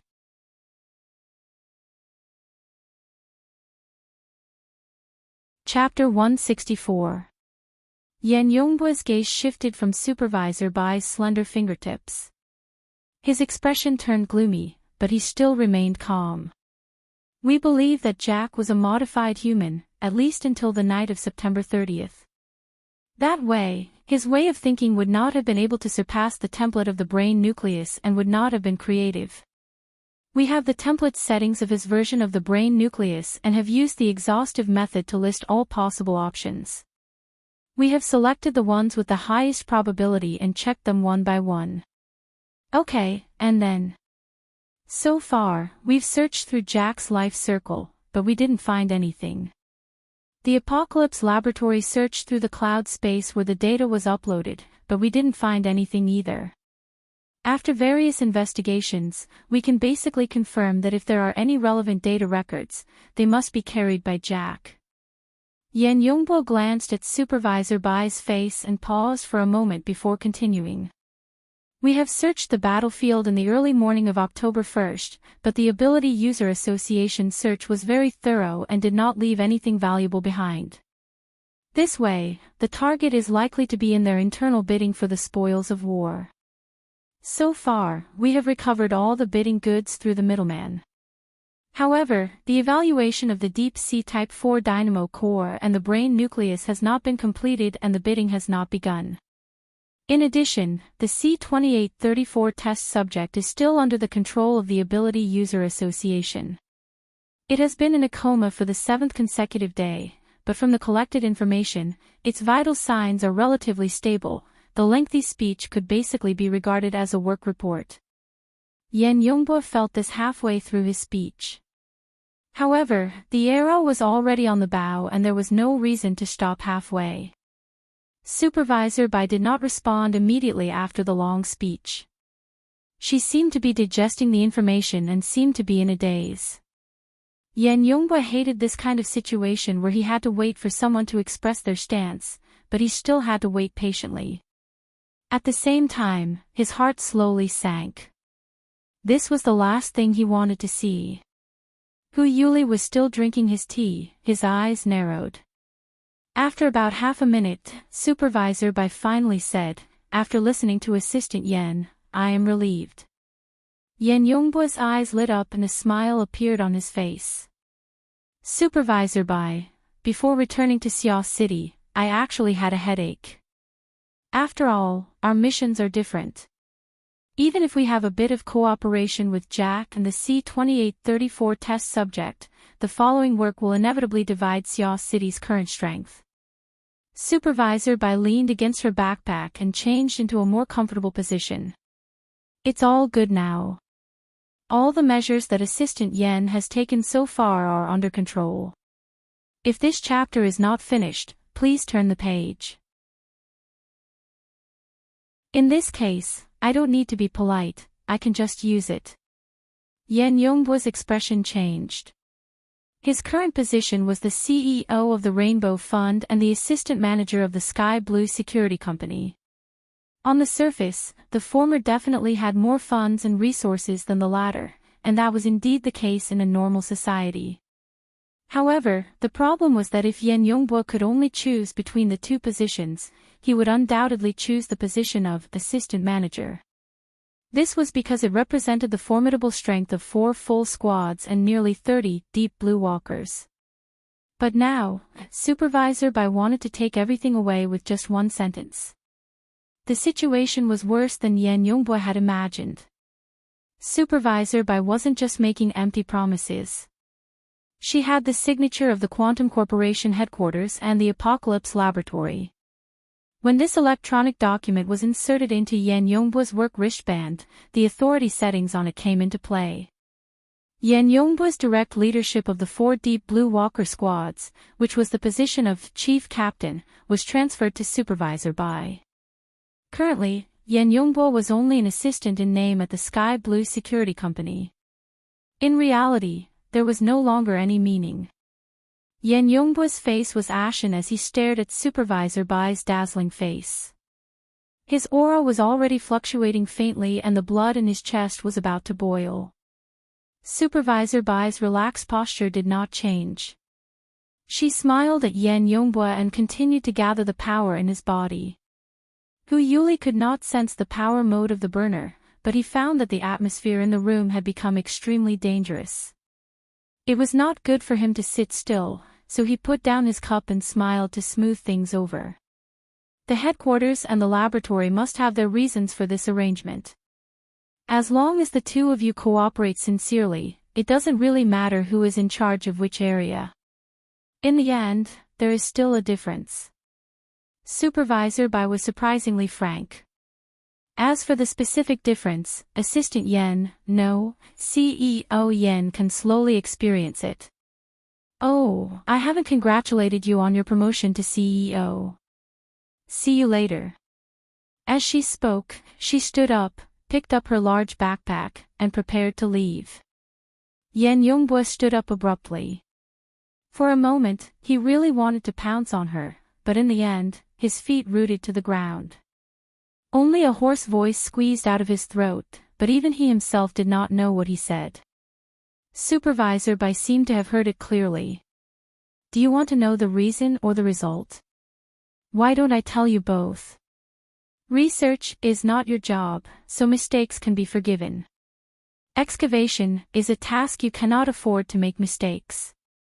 However, Xia City's limited power cannot be divided up just for you. At the end of the day, you are still, this chapter is not over. Please continue to the next page. Failure is inevitable. As for the reason, it is very simple. You are on the wrong team. She smiled slightly. When she passed by Yan Yongbu, she patted his face lightly, then put on her sunglasses and walked out. Yan Yongbu was in a daze. When the door to the lounge opened, he seemed to have woken up from a dream. Finally, he rushed forward and the words that he thought he would never say rushed out of his throat. Supervisor Bai, you should know that I didn't choose a side. Supervisor Bai aimed her dark glasses at him. Are you refuting me? Fine, so what if I have wronged you? Yes, you are very self-aware. You gave up your job at the Apocalypse Laboratory. And your research mission, you came to Xia City and took charge. I heard that you even want to pursue the He family's daughter. Yan Yongbo was a little stunned and did not know how to answer. Supervisor Bai's lips cracked slightly, revealing a beautiful and magnanimous smile. Do you want to realize your self-worth? What is your value? I'm sorry, I have to quote someone. Without the platform of Quantum Corporation and the Apocalypse Laboratory, you are nothing. You chose the excavation mission and chose to work as a human. You are destined to be dominated by God. Then if you chose the research mission and chose to work as a God, then dedicate yourself to God. Now do you understand where your mistake is? You are indeed on the wrong team. You are wrong because you are on your own side. Yan Yongbo was stunned on the spot. You are the first burner since the creation of Earth. You should understand where your value lies. If you are willing to cooperate, you can show it at any time. These 4 teams of deep blue walkers are still yours. Supervisor Bai raised her hand and shook her fingers lightly, bidding him farewell. Soon, Supervisor Bai's figure disappeared into the VIP passageway. Yan Yongbo stood at the door in a daze. Inside the room, Hu Yuli saw him like this. He was delighted but also felt a little sad. In the end, all that was left was rejoicing. Fortunately, I am going to retire, I missed another chapter. As of yesterday, I have updated 30 chapters in 9 days. That is 6 chapters less than expected. I really overestimated myself. Fortunately, the holidays are coming soon. Current progress, subscription monthly pass February 15th. In addition, adjust the update time. Try to avoid being affected by class affairs. The 4 updates will be at 8 o'clock, 1400 hours, 2000 hours and 2400 hours. Do your best to update at a fixed time. The positive and negative time should not exceed half an hour. But if you adjust the schedule, it will probably be at the end of the holidays. Everyone, please bear with these 2 points and lose weight.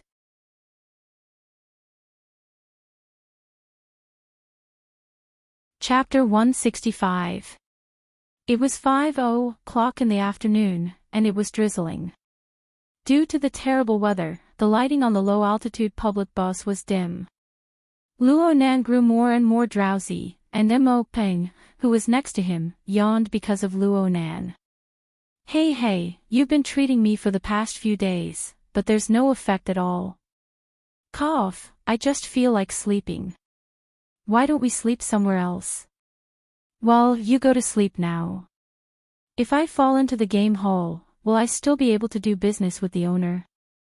Luo Nan was discharged from the hospital on the 3rd and stayed at home for another 4 days. In the end, Mrs. Luo Shuqing felt that staying cooped up at home wasn't a good idea. She had Mo Ping urge Luo Nan to go out and relax. However, Luo Nan really wasn't in high spirits. Anyone who was carrying a bomb that could explode at any time would probably feel the same as him. More than a week of treatment was not as ineffective as Mo Ping had said. His lethargy, coughing, and other symptoms had been greatly alleviated, at least until last night. Yesterday was the night of October 6th. The Blood Flame Order, which had been silent for many days, probably felt that most of the people's energy was focused on the Deep Blue Walkers. The rumors regarding the human-faced arachnid had died down, so they resumed their grazing activities. As before, Mo Luan led the Wraith Sign, who had perfectly disguised himself as a former member of the same species. He circled all over Xia City. Then, he was very lucky to bump into a member of the same species who wasn't so lucky. Ah woo, the Wraith Sign swallowed a mouthful of the Wraith Sign, treating it as a dessert. Then Luo Nan had a lot of fun. Luo Nan had managed to alleviate the imbalance between his body and soul with great difficulty, but the Wraith Sign's feedback caused the situation to collapse in an instant. Were it not for Luo Nan's out-of-body state and digesting this benefit in advance, it was very likely that his blood would have splattered all over the health pod. It would have been a huge news event at Renai Hospital. Next, Luo Nan paced back and forth outside his fleshly body for most of the night. He made repeated attempts before he was able to use the dynamo core as a buffer to carefully store his soul back into his fleshly body. However, it was also this torment that caused his soul strength to increase by another level, causing the pressure on his physical body to increase once more. This caused all the healing he had done in the past few days to go to waste. All the symptoms showed signs of relapse. After exchanging a few words with Mo Peng, he started coughing again. Mo Peng didn't know what to do with him. He was going to the game hall to enjoy a feast later. If this chapter is not finished, please turn the page. Now that he found it boring to play mobile games, he didn't know what to do. Out of boredom, he glanced at the public projector of the low-altitude bus station, which was showing the current hot topics. Star Associated Society's Deep Blue Walkers. The talkative host, the dull expert, the slick expert, and the well-produced video editing combined to form a quadrilateral that constantly changed its center of gravity. It was actually very attractive. Mo Peng was captivated by the edited footage of the Deep Blue Walker. At that moment, the program entered the interactive segment between the audience and the experts. The host eliminated the ridiculous topics like, are there mutants in the underground of Xia City, and does the Deep Blue Walkers symbolize war? He chose a more professional and more basic question. There's a saying that Deep Blue Walkers don't just refer to a single piece of equipment. They also don't refer to a single person.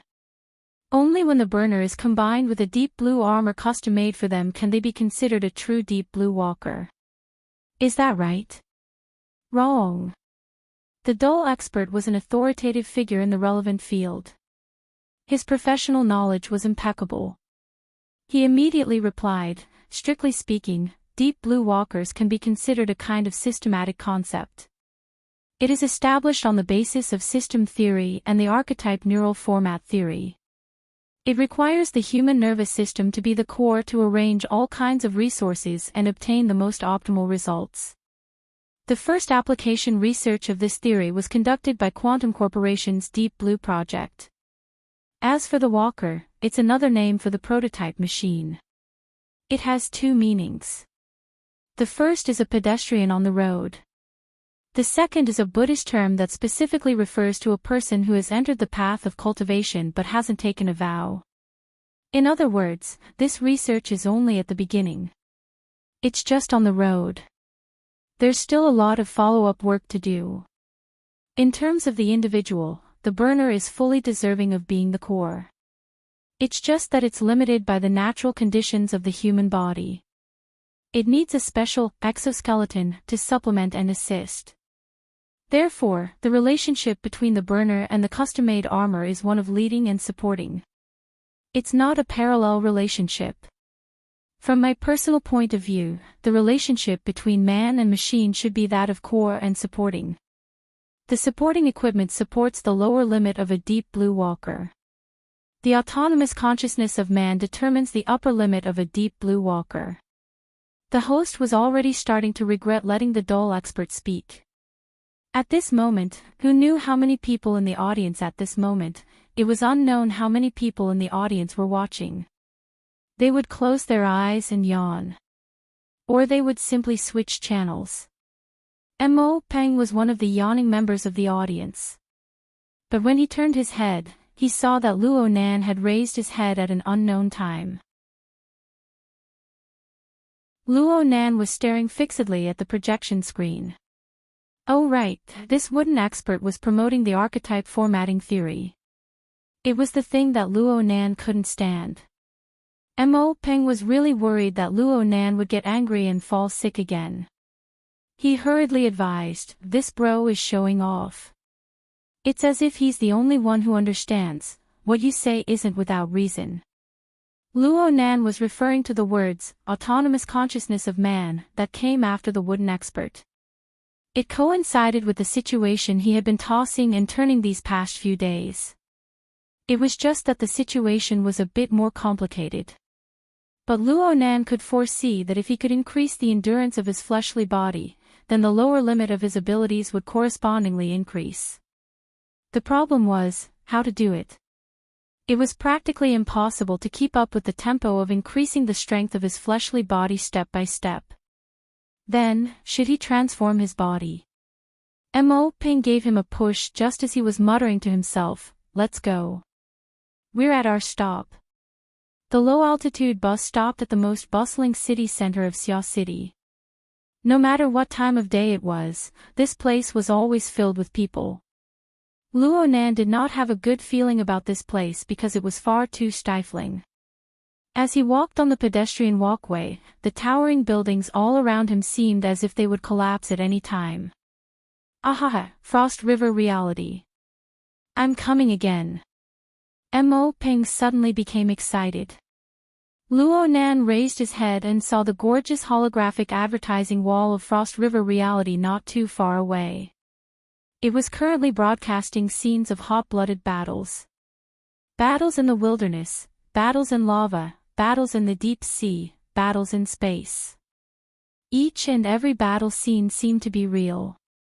They attracted the gazes of passers-by. Virtual reality had a fatal attraction to almost all young people. As the largest reality-based chain store in Xia City, every Frost River reality was actually a large-scale amusement park.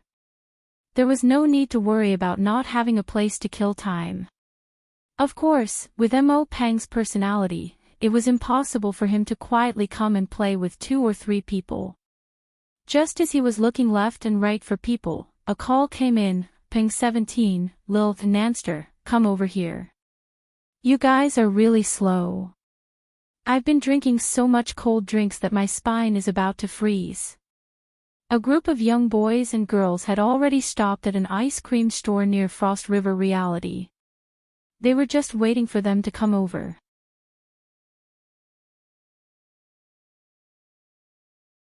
Chapter 166. The Frozen Star Ice Cream Shop was a famous chain business in Sioux City. Although it was past peak season, it was backed by Frost River Reality. Business was still great on Sunday nights. When Luo Nan and Mo Ping came in, they nearly got lost in the crowd. Luckily, the number of men and women waiting for them was not small. They were quite eye-catching as they waved. The group of people sat at 2 tables, which made the place more spacious. What was interesting was that most of the people here had the surname Mo. The Luo family was not very populous in Sioux City, but the Mo family was flourishing here. Uncle Mo Hai Hang had 5 brothers and sisters, and he was related to them in various ways. It was not difficult at all for him to pull together hundreds of people. Including his cousins, Mo Peng's age was ranked 17th among his siblings. He was usually called Peng 17. During festivals, Luo Nan would not even be able to straighten his tongue when greeting his uncles, aunts, cousins, or grandnephews. He would hide if he could. Of course, as a child living in his aunt's house, he was indeed an outsider to the Mo clan. He didn't have any blood relations with them, and with his temperament, most of his peers were just nodding acquaintances. Usually, Mo Ye and Mo Ping would drag him along, so they would occasionally get together. Here. The one who waved the most cheerfully was Mo Han, the one who had just contacted Mo Peng. Mo Peng called her Sister 16 without the slightest trace of politeness. On the other hand, Luo Nan still called her Sister Han from a distance. In the past, he had followed Mo Peng and called her Sister Pomegranate, 16, but he did not want to call her that. It was probably because of the Mo family's genes. Other than Mo Ye with her super long legs, the youngsters of the Mo family were not too tall. Mo Han, this lively girl, was clearly 2 years older than him. She was going to go to college next year, but she was shorter than Luo Nan by half a head. Her beaming smile made her look very innocent. She could play with anyone. Luo Nan followed Mo Peng shouting. The oldest of the Mo family's siblings was Mo Ching. He was ranked 7th. He was already in his 3rd year, but he was the same as Mo Peng. He was a veteran game geek. His major was game design. He was always the leader of such activities. Mo Peng always acted as his assistant and began to count heads. 7th brother, 9th brother, 13th sister.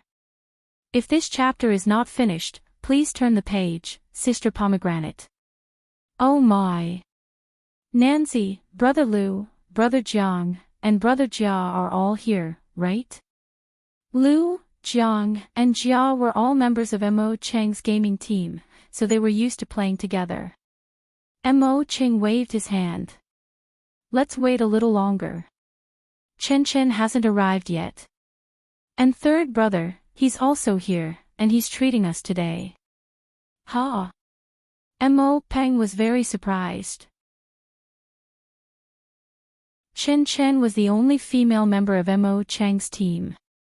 It was normal for her to be here.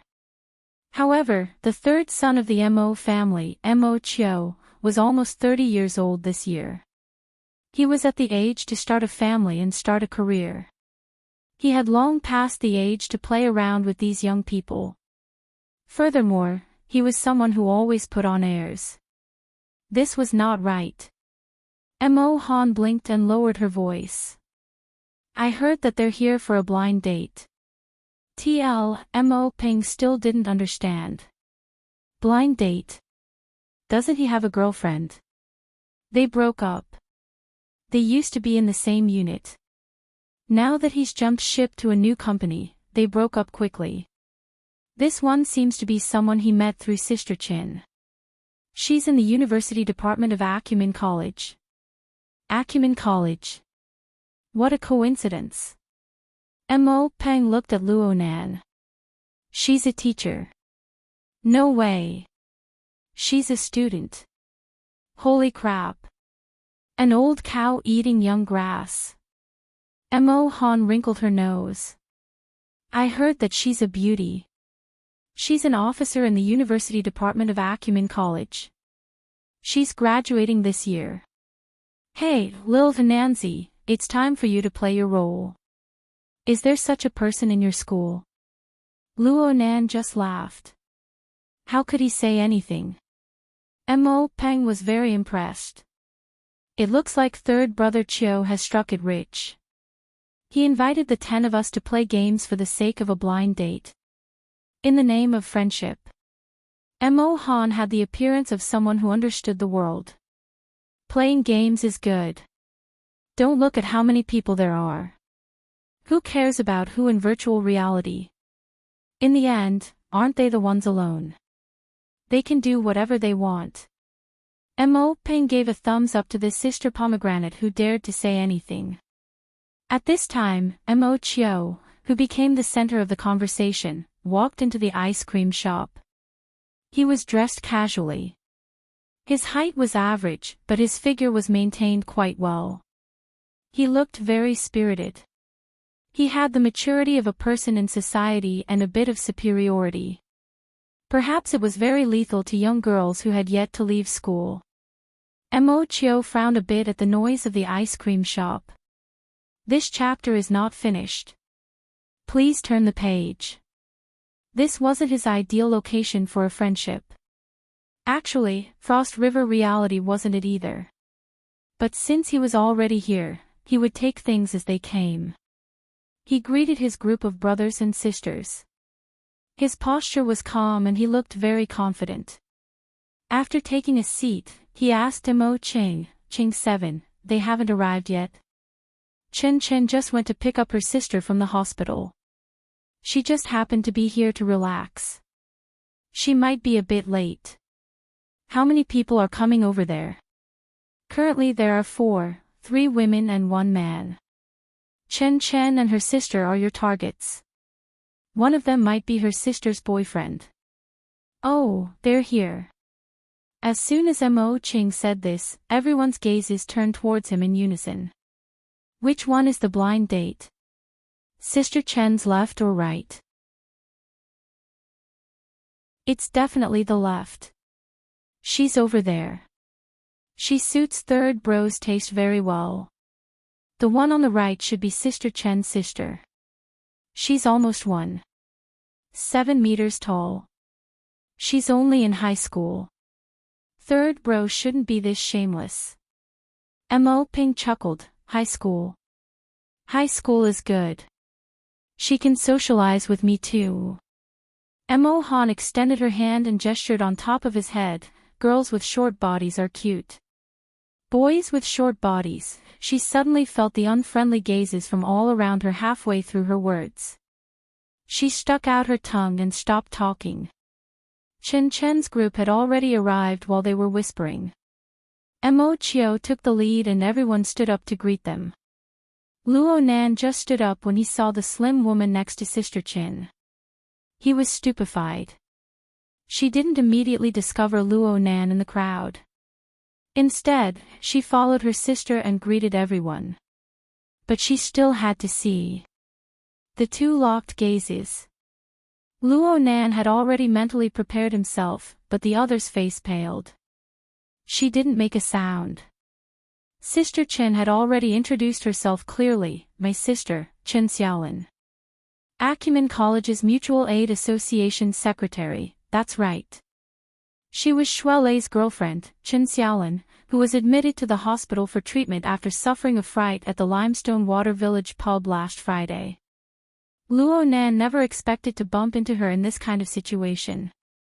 It looked like Chen Xiaolin's impression of him hadn't been eased by nearly 10 days of treatment. This was awkward.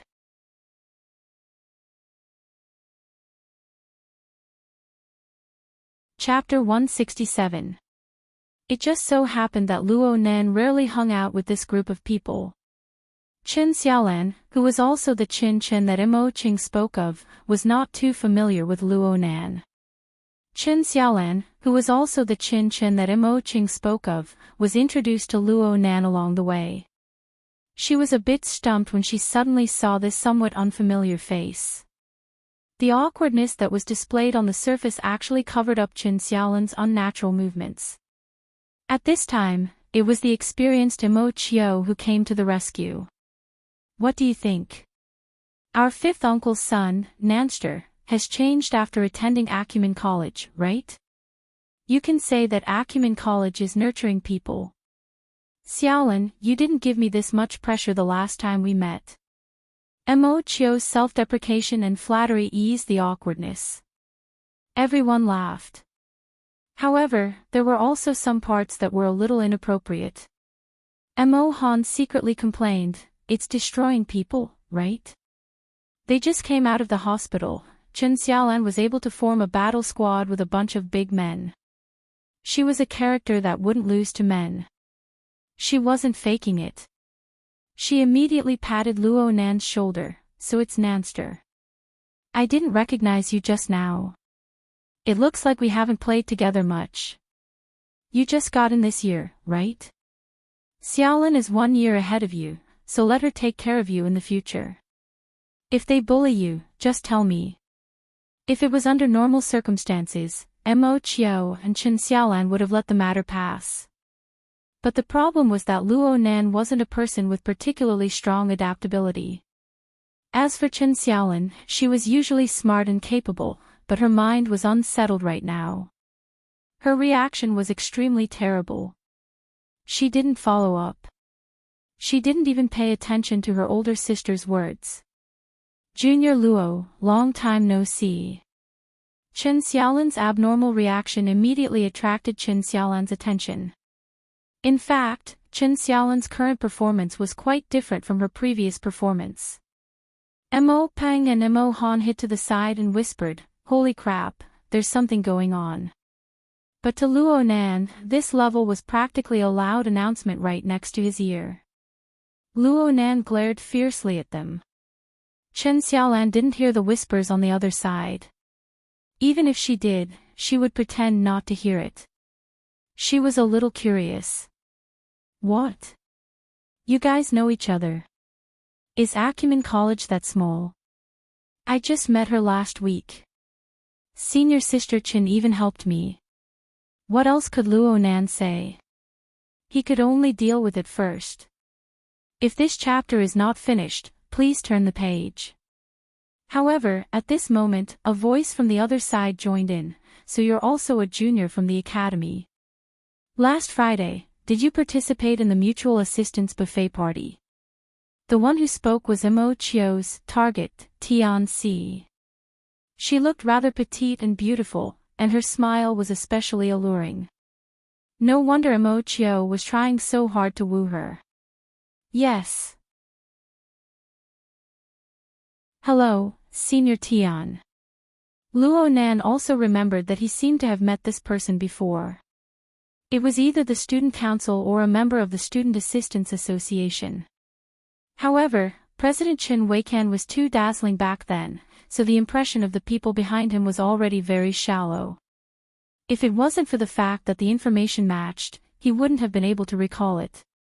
Tian Si laughed quite happily. Acumen College's power has suddenly risen greatly here.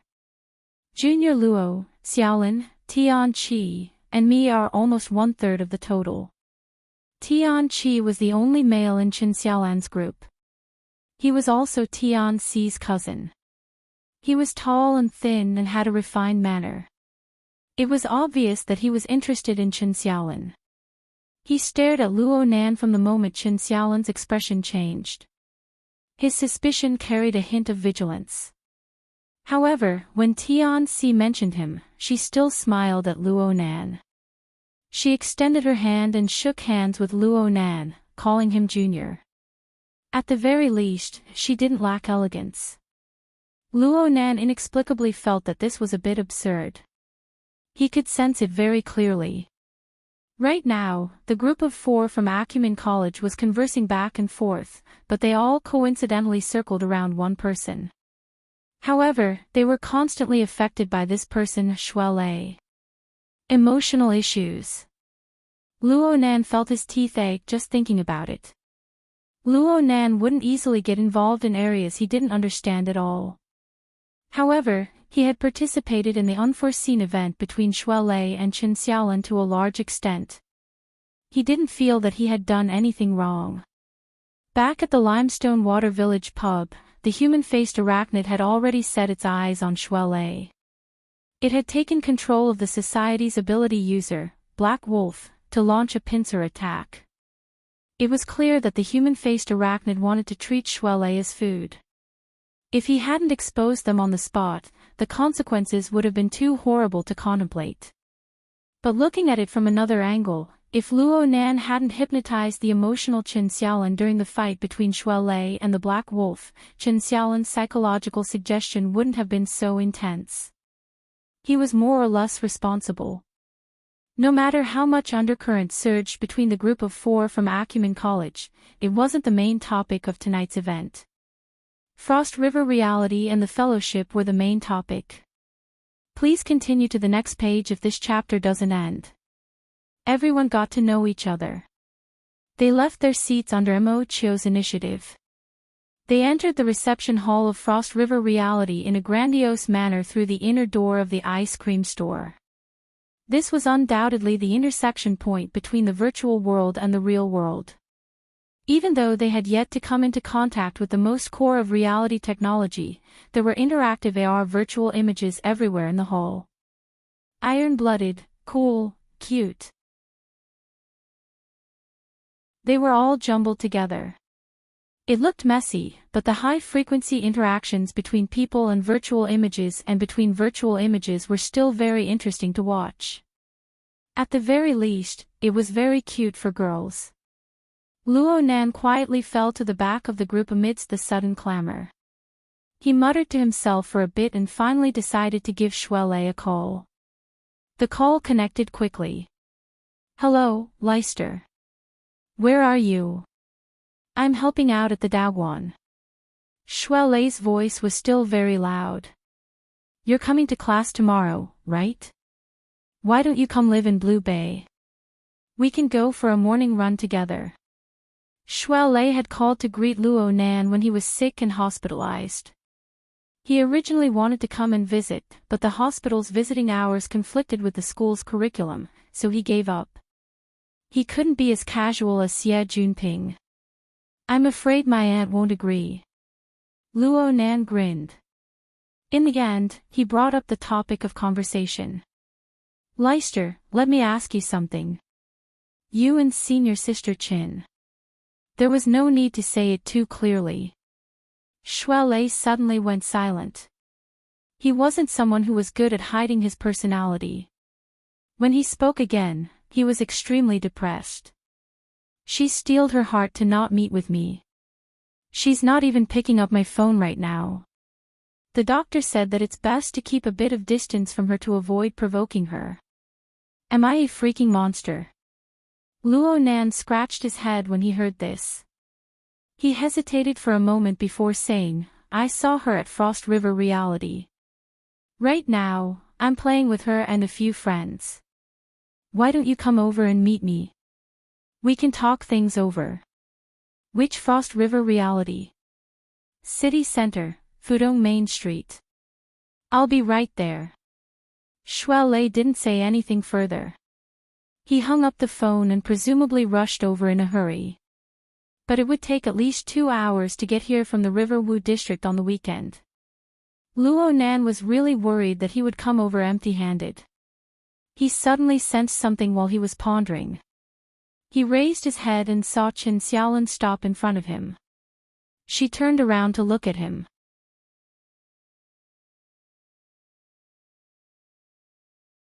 Chapter 168. Clearly, Chen Xiaolin was deliberately waiting for Luo Nan.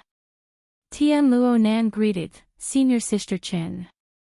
Chen Xiaolin spoke very bluntly, "You're in contact with Leicester." Luo Nan was a bit embarrassed. His coughing came surging up at this time and his face turned red. But now that they had pulled away from the team in front of them, some things could be said. I heard that senior sister hasn't seen him all this time. Actually, the matter at the time. Luo Nan coughed with great difficulty. He wanted to explain but he didn't know where to start. From the bottom of his heart, he felt that it was better for Chen Xiaolin to never know about this level of things. I can more or less understand what happened. Oh. Chen Xiaolin watched Luo Nan, but the focus of her gaze wasn't on his face. My dad used to be a special police officer. Leicester's father was also a special police officer. Their profession always brings them into contact with some very dangerous things. When faced with vicious criminals and the like, there's no reason. Violence is the solution, right? Luo Nan could only nod his head in understanding. The profession of a special police officer is very dangerous. Right now, Leicester's father is more or less a police officer. But my dad wasn't that lucky. He was blown to pieces during a mission. This happened about 7 or 8 years ago. Luo Nan was stunned hearing this. He wanted to open his mouth to console her but he felt that it was meaningless. Plus, Chen Xiaolin's attitude was very calm and unperturbed.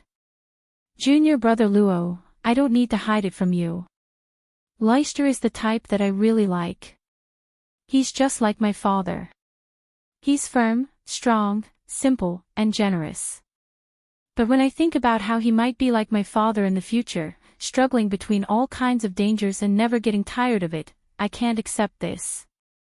Chen Xiaolin shook her head amidst Luo Nan's silence. She suddenly laughed, and more realistically, I can't understand Leicester and your logic. Luo Nan spoke in a low voice, Senior sister, you're saying, Chen Xiaolin stared at him, why did you and Leicester act like it was a matter of course when faced with that kind of situation? You didn't feel surprised at all. Panic. It was as if the surroundings should be filled with these things.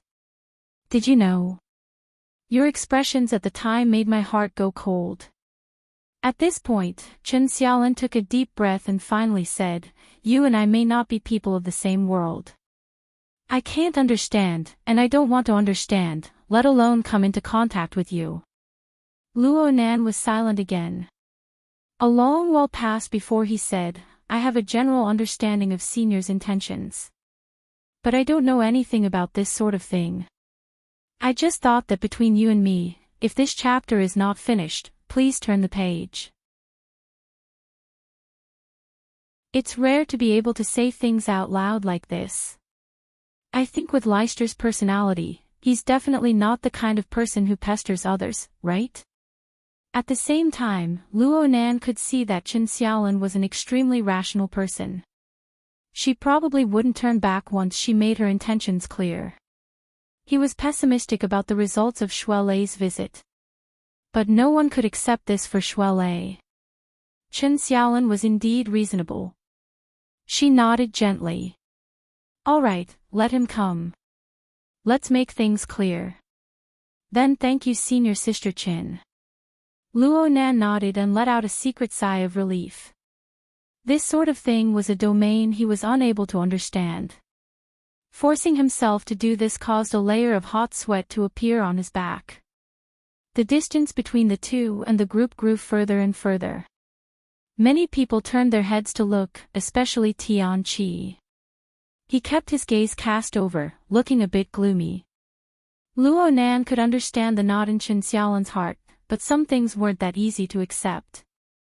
He thought for a bit and couldn't help but ask, that person. Chen Xiaolin laughed. She actually flexed her arm to make a bulging motion. He's not my type. Clearly, Chen Xiaolin's mental state had calmed down quite a bit after talking about this matter. She could tell jokes now. This was obviously good for her, but the result for Shuelei would only be more negative. Luo Nan sighed in his mind. He and Chen Xiaolin increased their pace to catch up to the group. Right now, the situation of the large group was quite interesting. Most people were paying attention to the center of attention of this get-together, which was Imochio and Tianxi. However, Tianxi was paying attention to Tianqi, and Tianqi was paying attention to Qin Xiaolin. This chain of attention continued on, and unwittingly, Luonan and Qin Xiaolin became the center of everyone's gazes. Of course, Luonan and Qin Xiaolin were magnanimous, but people felt that they weren't magnanimous enough. Tianqi found it hard to say some things, so Tianxi smiled and said, "Junior Nan, what are you talking about with our Xiaolin? Could it be that the matter last week wasn't settled? Was it because of the society?" "Oh, right." Mo Ping realized something in hindsight. "Last Wednesday, I remember my sister saying that you were going to test for the Mystic Arts Research Society. Did you pass?" Luonan was speechless. "Mo Peng, you've gone stupid from playing games. Over 10 days have passed. Just how slow are you going to be? You're still holding on to the past and not letting go." Tianxi and Luonan broke into laughter in surprise before Luonan could respond. Tianxi said, "The Mystic Arts Research Society.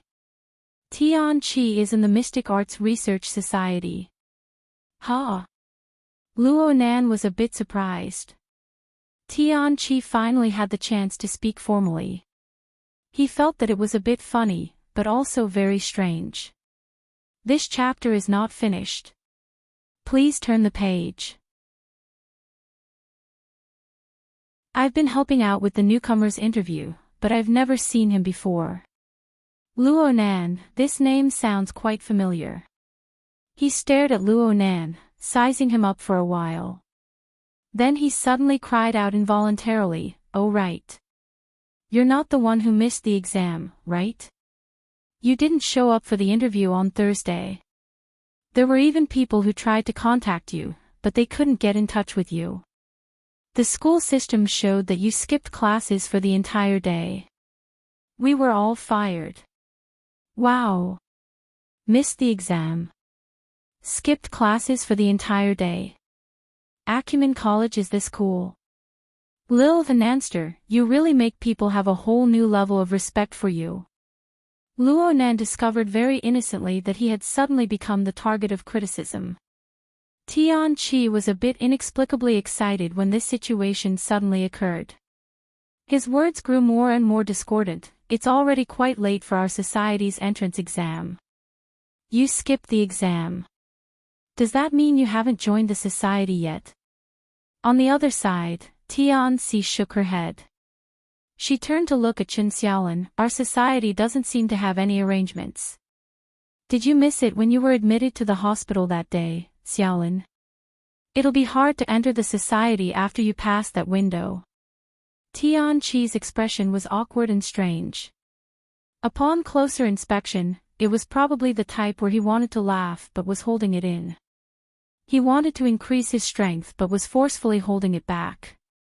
But in the end, he still couldn't help but say, "Junior, it's not that I want to say this, but it's too much of a pity for you to miss the opportunity to enter the society.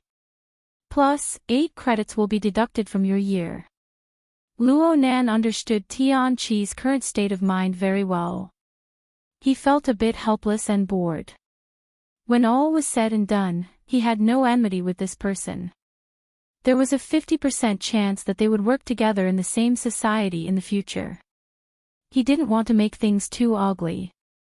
Just as Luonan was about to explain, Mo Han, who had just been loudly mocking Luonan and wanting to have a whole new level of respect for Luonan, was aroused by Tianqi's attitude. Her eyes jumped back in the blink of an eye. "The Mystic Arts Research Society. The one that studies alchemy. How popular can a place like that be?" Tianqi's tolerance for the little beauty was quite high. He laughed and spoke rather proudly. "Our society has ample funds. All sorts of projects are being carried out. They mainly lean towards mental and material interference, religious rituals, magical spells, Eastern metaphysics, and so on.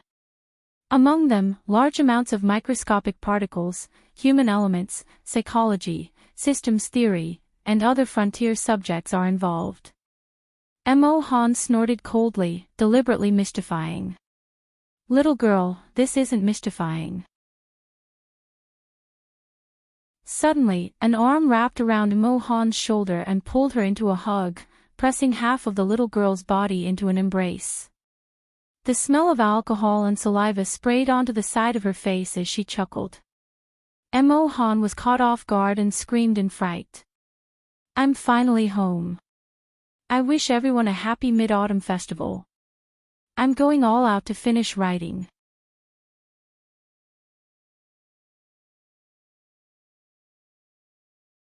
Chapter 169. Everything happened too suddenly. The group of people watched as Mo Han was forcefully held in someone's arms. They didn't react in time. Mo Peng, who was the closest, was the first to rush over. He grabbed the man's arm and helped the struggling Mo Han break free. Mo Tao, Mo Han's elder brother and the strongest member of the group, let out a low roar and rushed forward, slamming the man against the wall and grabbing his collar. You're not going to die, Mo Tao said. What are you doing? F***ck me. What the F***ck are you doing? The man was pressed against the wall, but his voice was even louder than Mo Tao's. The smell of alcohol coming from his mouth was nauseating. He was clearly very drunk. Luo Nan and the others were at the place where they had just walked past the reception hall and entered the passage. The environment suddenly became narrow. A dozen or so people formed a circle, blocking most of the passage. The drunkard hoodlum shouted a few words, but he seemed to sober up a bit when he saw the dense mass of people before him. He was a bit scared for a time and stopped for 2 seconds. But soon, his drunken eyes caught a glimpse of a certain person in the crowd. He immediately stretched out his hand and swung it twice. Finally, he placed it on Mo Tao's shoulder and pointed at Tian Chi, who was dumbfounded and had his mouth agape. What's up, little Tian Chi? You can just flip your face when you want it outside. The officer Huang. Tian Chi blurted out the first word, but he couldn't hold back the rest of the words. The man's many years of accumulated power made him feel weak in his heart. But the current situation truly exceeded the limits of his face. His fair face soon flushed red. If he could, Tian Chi would certainly want to dig a hole in the ground and bury himself in it.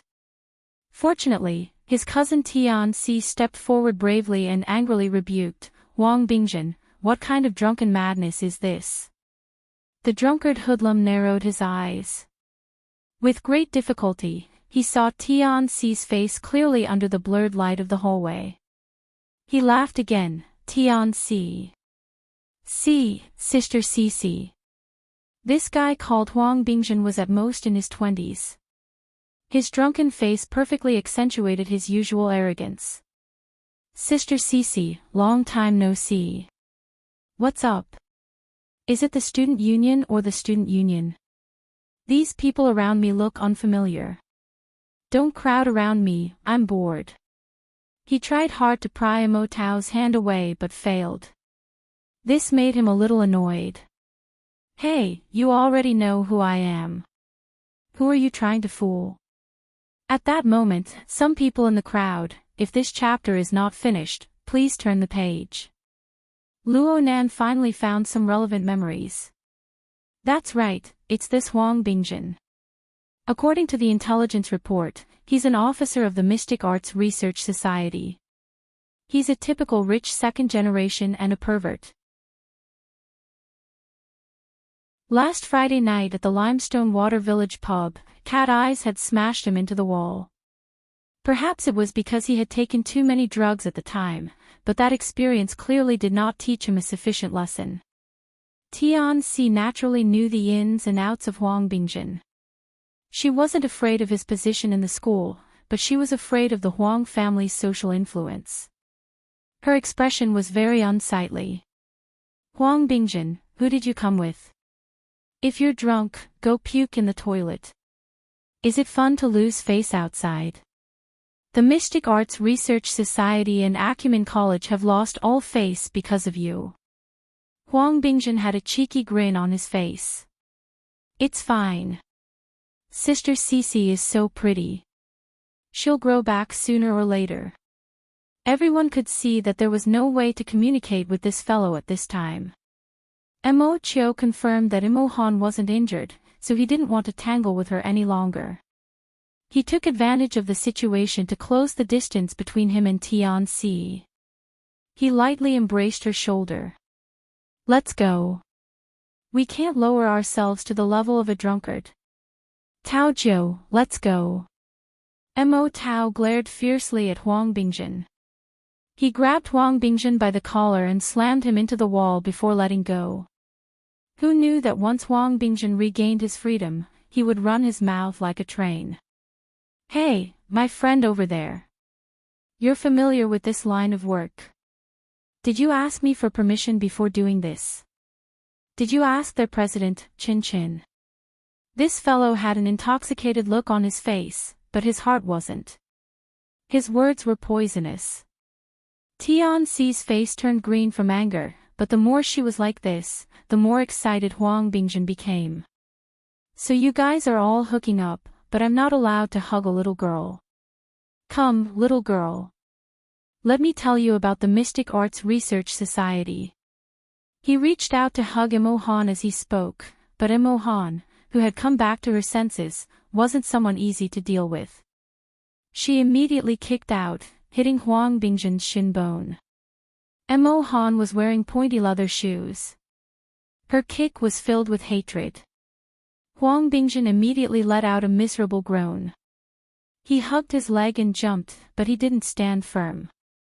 He fell to the ground, battered and exhausted.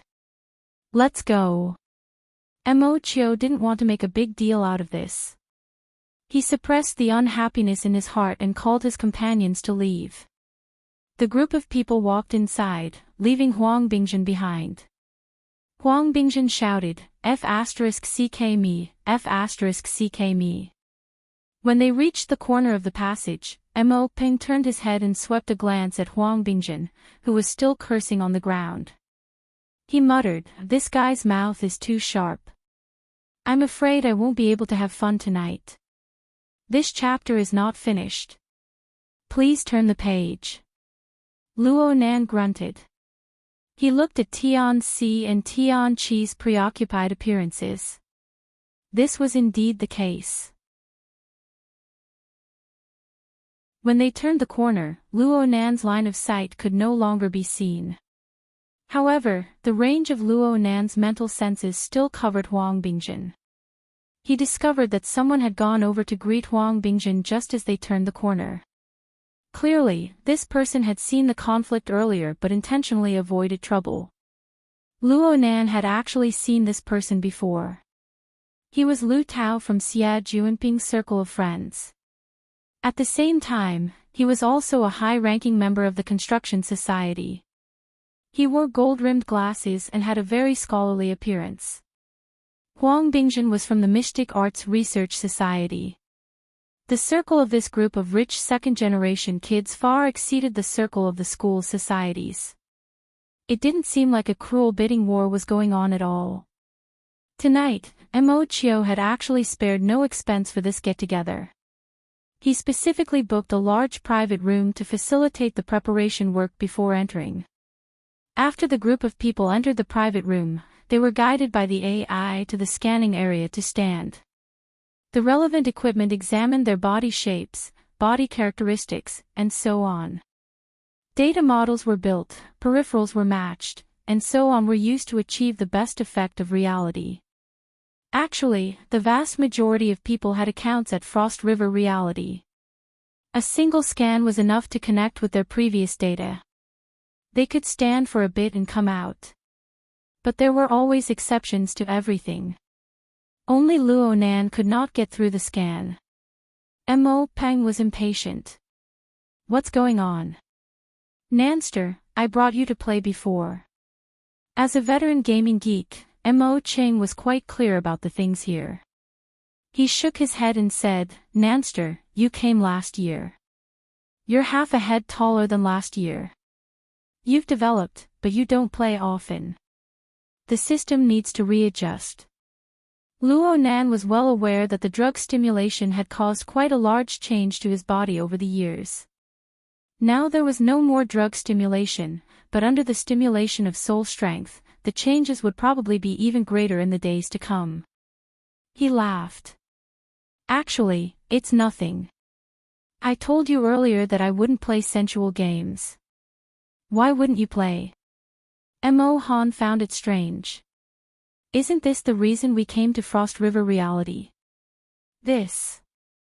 Luo Nan's scan finally went through, but a rare yellow light lit up in the scanning area. There was also a prompt. Distinguished customer, we are very sorry to disturb your gaming progress. Since you are currently undergoing treatment, according to the doctor's advice, please do not engage in highly stimulating games. Strive to update on time tomorrow and try to make up for it. Current payment progress, monthly subscription March 15th.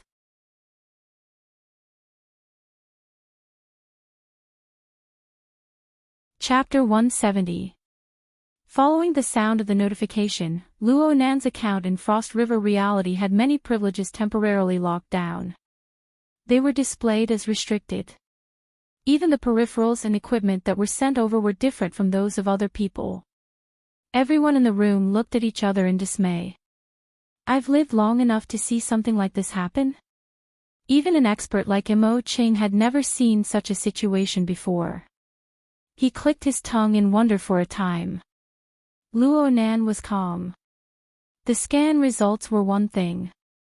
The most important thing was that his medical records from Renai Hospital had been entered into the database. This situation only occurred when the two were combined. It could not be said that Frost River Reality was wrong. Many of the current somatosensory games used microstimulation of the nervous system to obtain more realistic effects. For Luo Nan, whose nervous system operated at a high rate, this was a big taboo. Mo Ching walked over to look at the specific restrictions and shook his head. I can't go to Area A and B. I can only play in Area C. The gaming area of Frost River Reality had a total of 3 levels. Area A was Reality Replica, Area B was Reality Immersion, and Area C was Reality Experience. The intensity of stimulation to the nervous system decreased in order. Of course, the degree of playability was the same. Area C was generally targeted at the elderly, children, or adults who wanted to relax. Young people who pursued excitement generally disdained this area. Luo Nan had talked to Mo Ping about the intensity of the game before he came.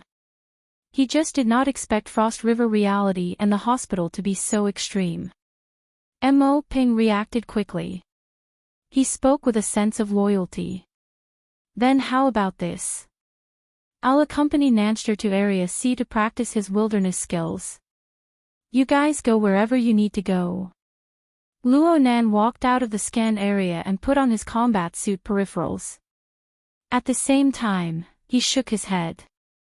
I don't need you to accompany me. You can go play with Brother Seven and the others. It was not easy for a gaming madman like Mo Ping to come here. He definitely wanted to go to the most exciting area, Area A, to experience the effects of reality to the fullest. Mo Ping was still thinking about it. At this time, Tian Si smiled and raised her hand. I can't play games. I can't stand things that are too exciting. I'll stay in Area C since she had started, Mo Chio laughed. I'll also stay in Area C. Everyone else can play however they want. Just be careful. Ching 7, don't go crazy. Watch over everyone. No problem. Mo Ching said this. It was hard to say how much he listened. If this chapter is not finished, please turn the page. Chen Xiaolin wasn't very interested, but Mo Han and Mo Rui pulled her to Area B. Tian Chi also had a lot on his mind, but he definitely had to be on guard against this kind of natural third wheel. At that moment, Mo Tao and Mo Ping dragged him to Area A. The group of people were quickly assigned and left in a huff. Nanster, where do you want to go play? Mo Chio asked Luo Nan's opinion in a very considerate manner. The problem was that he was closer to Tianxi right now. It seemed that he was really interested in Tianxi. Huang Bingzhen's dirty words didn't affect him at all. Luo Nan didn't have any intentions of being a third wheel. He found a random reason. Third brother, you guys don't need to worry about me. I'm going to the 10 days in the wilderness to do some basic training. I'm also going to train my body in passing. Alone? No, Mo Peng can also turn on the guidance mode in Zone A. I'll call him when I get there. Luo Nan's wristband received a call as he spoke. It was an unfamiliar number. It just so happened that Luo Nan was about to pull away from the two main participants of the social gathering. Luo Nan raised his hand and gestured for them to move to the side. Hello, Mr. Luo. I'm Bai Xinyan. Luo Nan was stupefied for a moment before he reacted. Bai Xinyan. Wasn't that the brilliant disciple of Dr. Clay that Octopus Bro had mentioned? The one who had come to Xia City to help Octopus Bro with his early treatment and data collection. Especially since she was Mr. Bai's daughter, Luo Nan hurriedly added a greeting. Hello, Ms. Bai. Bai Xinyan's voice was low and gentle. It was very pleasing to the ear. Mr. Luo, the examination will only start tomorrow night. However, I just retrieved the information from Ren AI Hospital and the association. I saw the results of the automatic examination last night. It seems that there are signs of relapse. How do you feel now? Luo Nan secretly admired this person's strict attitude, but he couldn't say that the Wraith sign was cheating him. He could only vaguely say, I really do feel a bit uncomfortable. I feel like the pressure has increased, perhaps your soul power has grown again. There will always be a period of rapid growth before and after an ability user awakens. But for the current you, this is not good news. Bai Xinyan had accurately grasped the root of the problem and was very frank. Luo Nan was mentally prepared. Bai Xinyan continued, for the next step of treatment, I need to update some data here. I hope Mr. Luo can cooperate. I need to go back to the hospital. This chapter is not finished. Please turn the page. Is it? No need. I noticed that the Frozen Star system retrieved your information from Ren AI Hospital about 5 minutes ago. The Frozen Star system. It's the main system of Frost River Reality. It's located in the supercomputer Black Dome. It's the carrier of several experimental projects of the Star Alliance Committee, the military, and the Ability User Society. It has a relatively close relationship with us. You're at Frost River Reality right now, right? Fudong Avenue in the city center. He had been caught. Luo Nan was a bit embarrassed. He could only explain, I'm in Area C, and my privileges are locked. No, Mr. Luo. You can't be in Area C. I need you to go to Area A. Frost River Reality Area A's competition space has a classic competition event. You should have heard of it before. It's the Frost River Waterway. Frost River Reality is named after it. Yes, I know. Not only did Luo Nan know, he had personally experienced it. It was when he followed Mo Peng and called Mo Han, Sister Pomegranate. That time was simply too embarrassing. Luo Nan still had lingering fears just thinking about it. The Frost River Waterway is actually a human body limit test project developed by our laboratory. It's equipped with an information collection device that can be used as a detection device to revise the relevant data. Then, Luo Nan was just about to ask when his wristband vibrated. He received an email in his inbox. Inside was an electronic key and the relevant method of use. Bai Xinyan's deep and melodious voice lingered in his ear. This is the temporary privileges of the Frost River Waterway.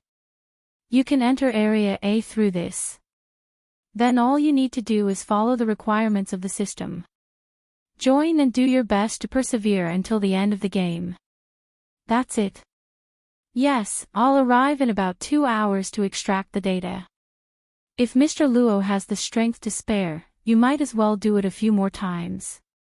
This will help the system collect more comprehensive information. Luo Nan was very surprised. Miss Bai has already arrived in Xia City. I just arrived not long ago. Bai Xinyan did not say much. She directly concluded, I'm looking forward to our meeting. I hope you have a good time. The call ended. Luo Nan looked at his wristband. There was an indescribable strangeness. Why did he feel that something was wrong? Hold on. The Frost River waterway. Do it a few more times. Luo Nan felt that his spine was about to freeze in an instant.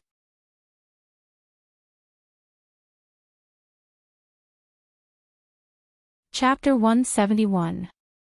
Luo Nan stood still.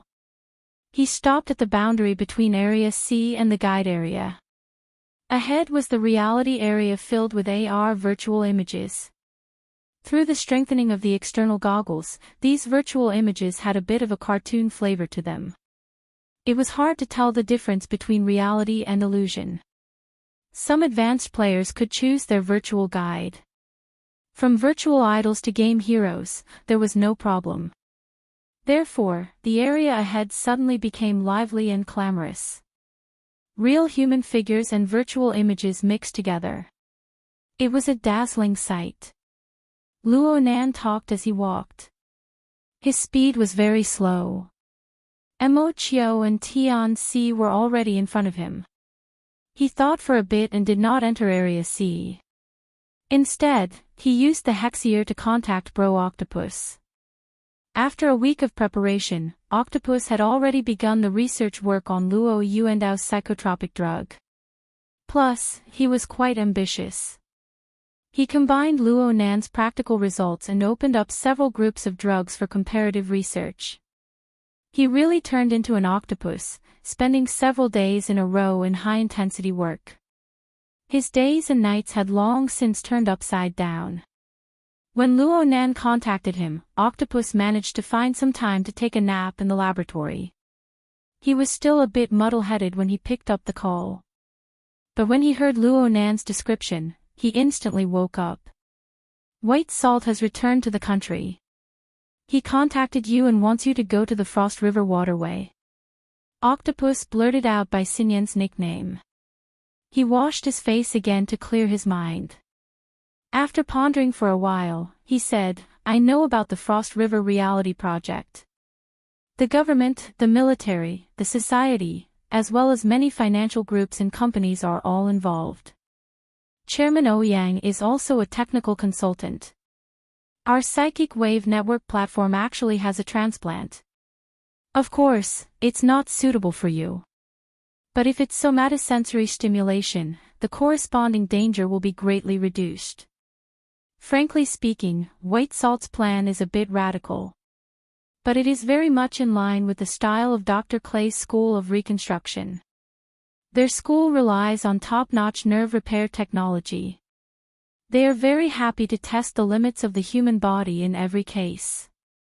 They work on these limits, combining repair and strengthening into one. There is no school that can match up to this advantage. Of course, you need to pay attention to controlling the intensity. Luo Nan roughly understood. Since Octopus said this, there shouldn't be any major problems. He thanked Octopus and hung up. He decided to follow Bai Xinyan's instructions. If this chapter is not finished, please turn the page.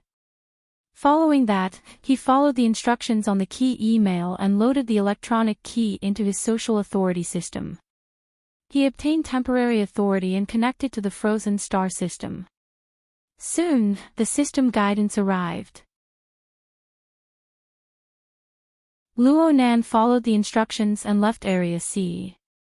He took the special elevator to the 3rd floor of Frost River Reality. The elevator door opened, and 2 ushers dressed as female starship soldiers said at the same time, "Welcome, sir." The 2 guides saw Luo Nan, who had the face of a student, standing in the elevator car wearing eye-catching, restricted peripherals. The latter half of the guide's speech was a mess. Luo Nan was able to confirm that the two guides were real people and not virtual images. He nodded in response and walked out of the elevator. It was completely different from the bustling scene below. Upon entering the third floor, it was extremely quiet. The gloomy black light and the dense light spots at the top formed a miniature starry sky environment. It was as if even breathing could be heard. Luo Nan could also feel that his arrival seemed to have caused trouble for the two guides, but he couldn't always explain, "I'm just here for a physical examination." He could only feign ignorance and politely ask for relevant information according to the system notification. "I want to go to Frost River number 3. How do I get there?" The two guides, one with long hair and the other with short hair, were both charming and pleasant. The two exchanged a few glances when faced with Luo Nan's question. Only then did the short-haired guide speak. "Sir, Frost River number 3 is an independent area. Can we confirm your corresponding authority?" "Ah, okay." Luo Nan was just about to raise his hand when the long-haired guide made a hand gesture to the side of the scanner to release light. The light swept across Luo Nan's combat suit peripherals and a pale yellow indicator light lit up. Luo Nan immediately received a system notification. "Hello, respected customer. You have accidentally entered an unauthorized area. Please follow the instructions of the nearby guide and leave as soon as possible to avoid causing any accidents." The two guides looked at each other again. When they faced Luo Nan again, they simultaneously revealed professional sweet smiles. "Sir, you have also seen the situation.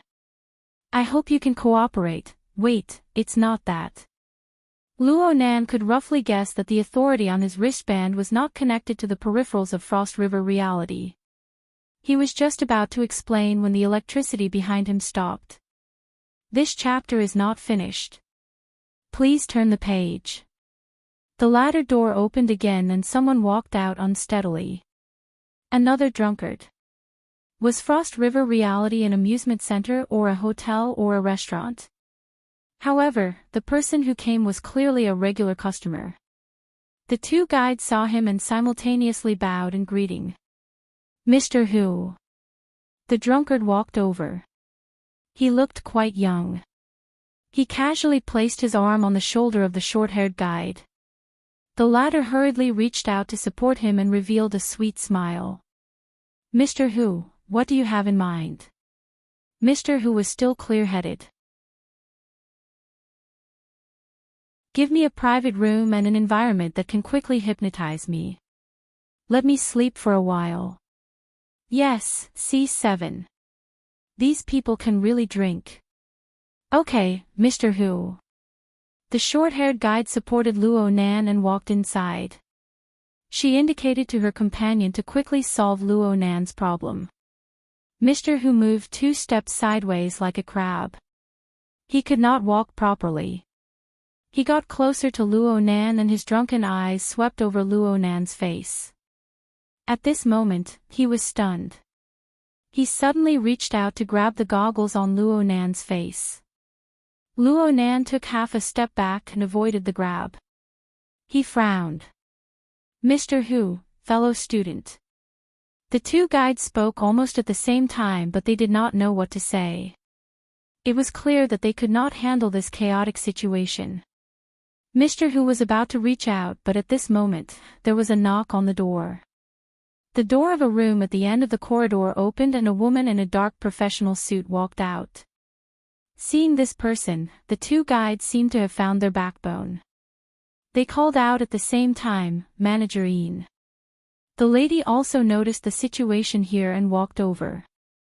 As she got closer, her appearance gradually appeared in the dim light. She looked to be in her 30s. She had a beautiful face and an elegant demeanor. Her exquisite makeup brought out the mature charm of a woman. Her gaze swept across Luo Nan and Mr. Hu's faces. She immediately smiled at Mr. Hu and said, "Little boss, you got drunk the moment you came here. Do you think I specialize in sobering up soup?" Mr. Who was inexplicably afraid of her. He straightened his body and waved his hand. Sister Lo, I didn't mean that. Madame Ian turned her face again. She wanted to say something to Luo Nan, but she saw this young man staring at her face blankly. He was clearly in a daze. You're tuning into the LoveLore Library YouTube channel. We're so grateful for your support, and don't forget to subscribe to join us on this incredible journey through captivating stories. Your generosity through donations truly makes a world of difference, as it's the primary source of revenue that allows me to expand and enhance this channel for you. Thank you from the bottom of my heart for being a part of this adventure.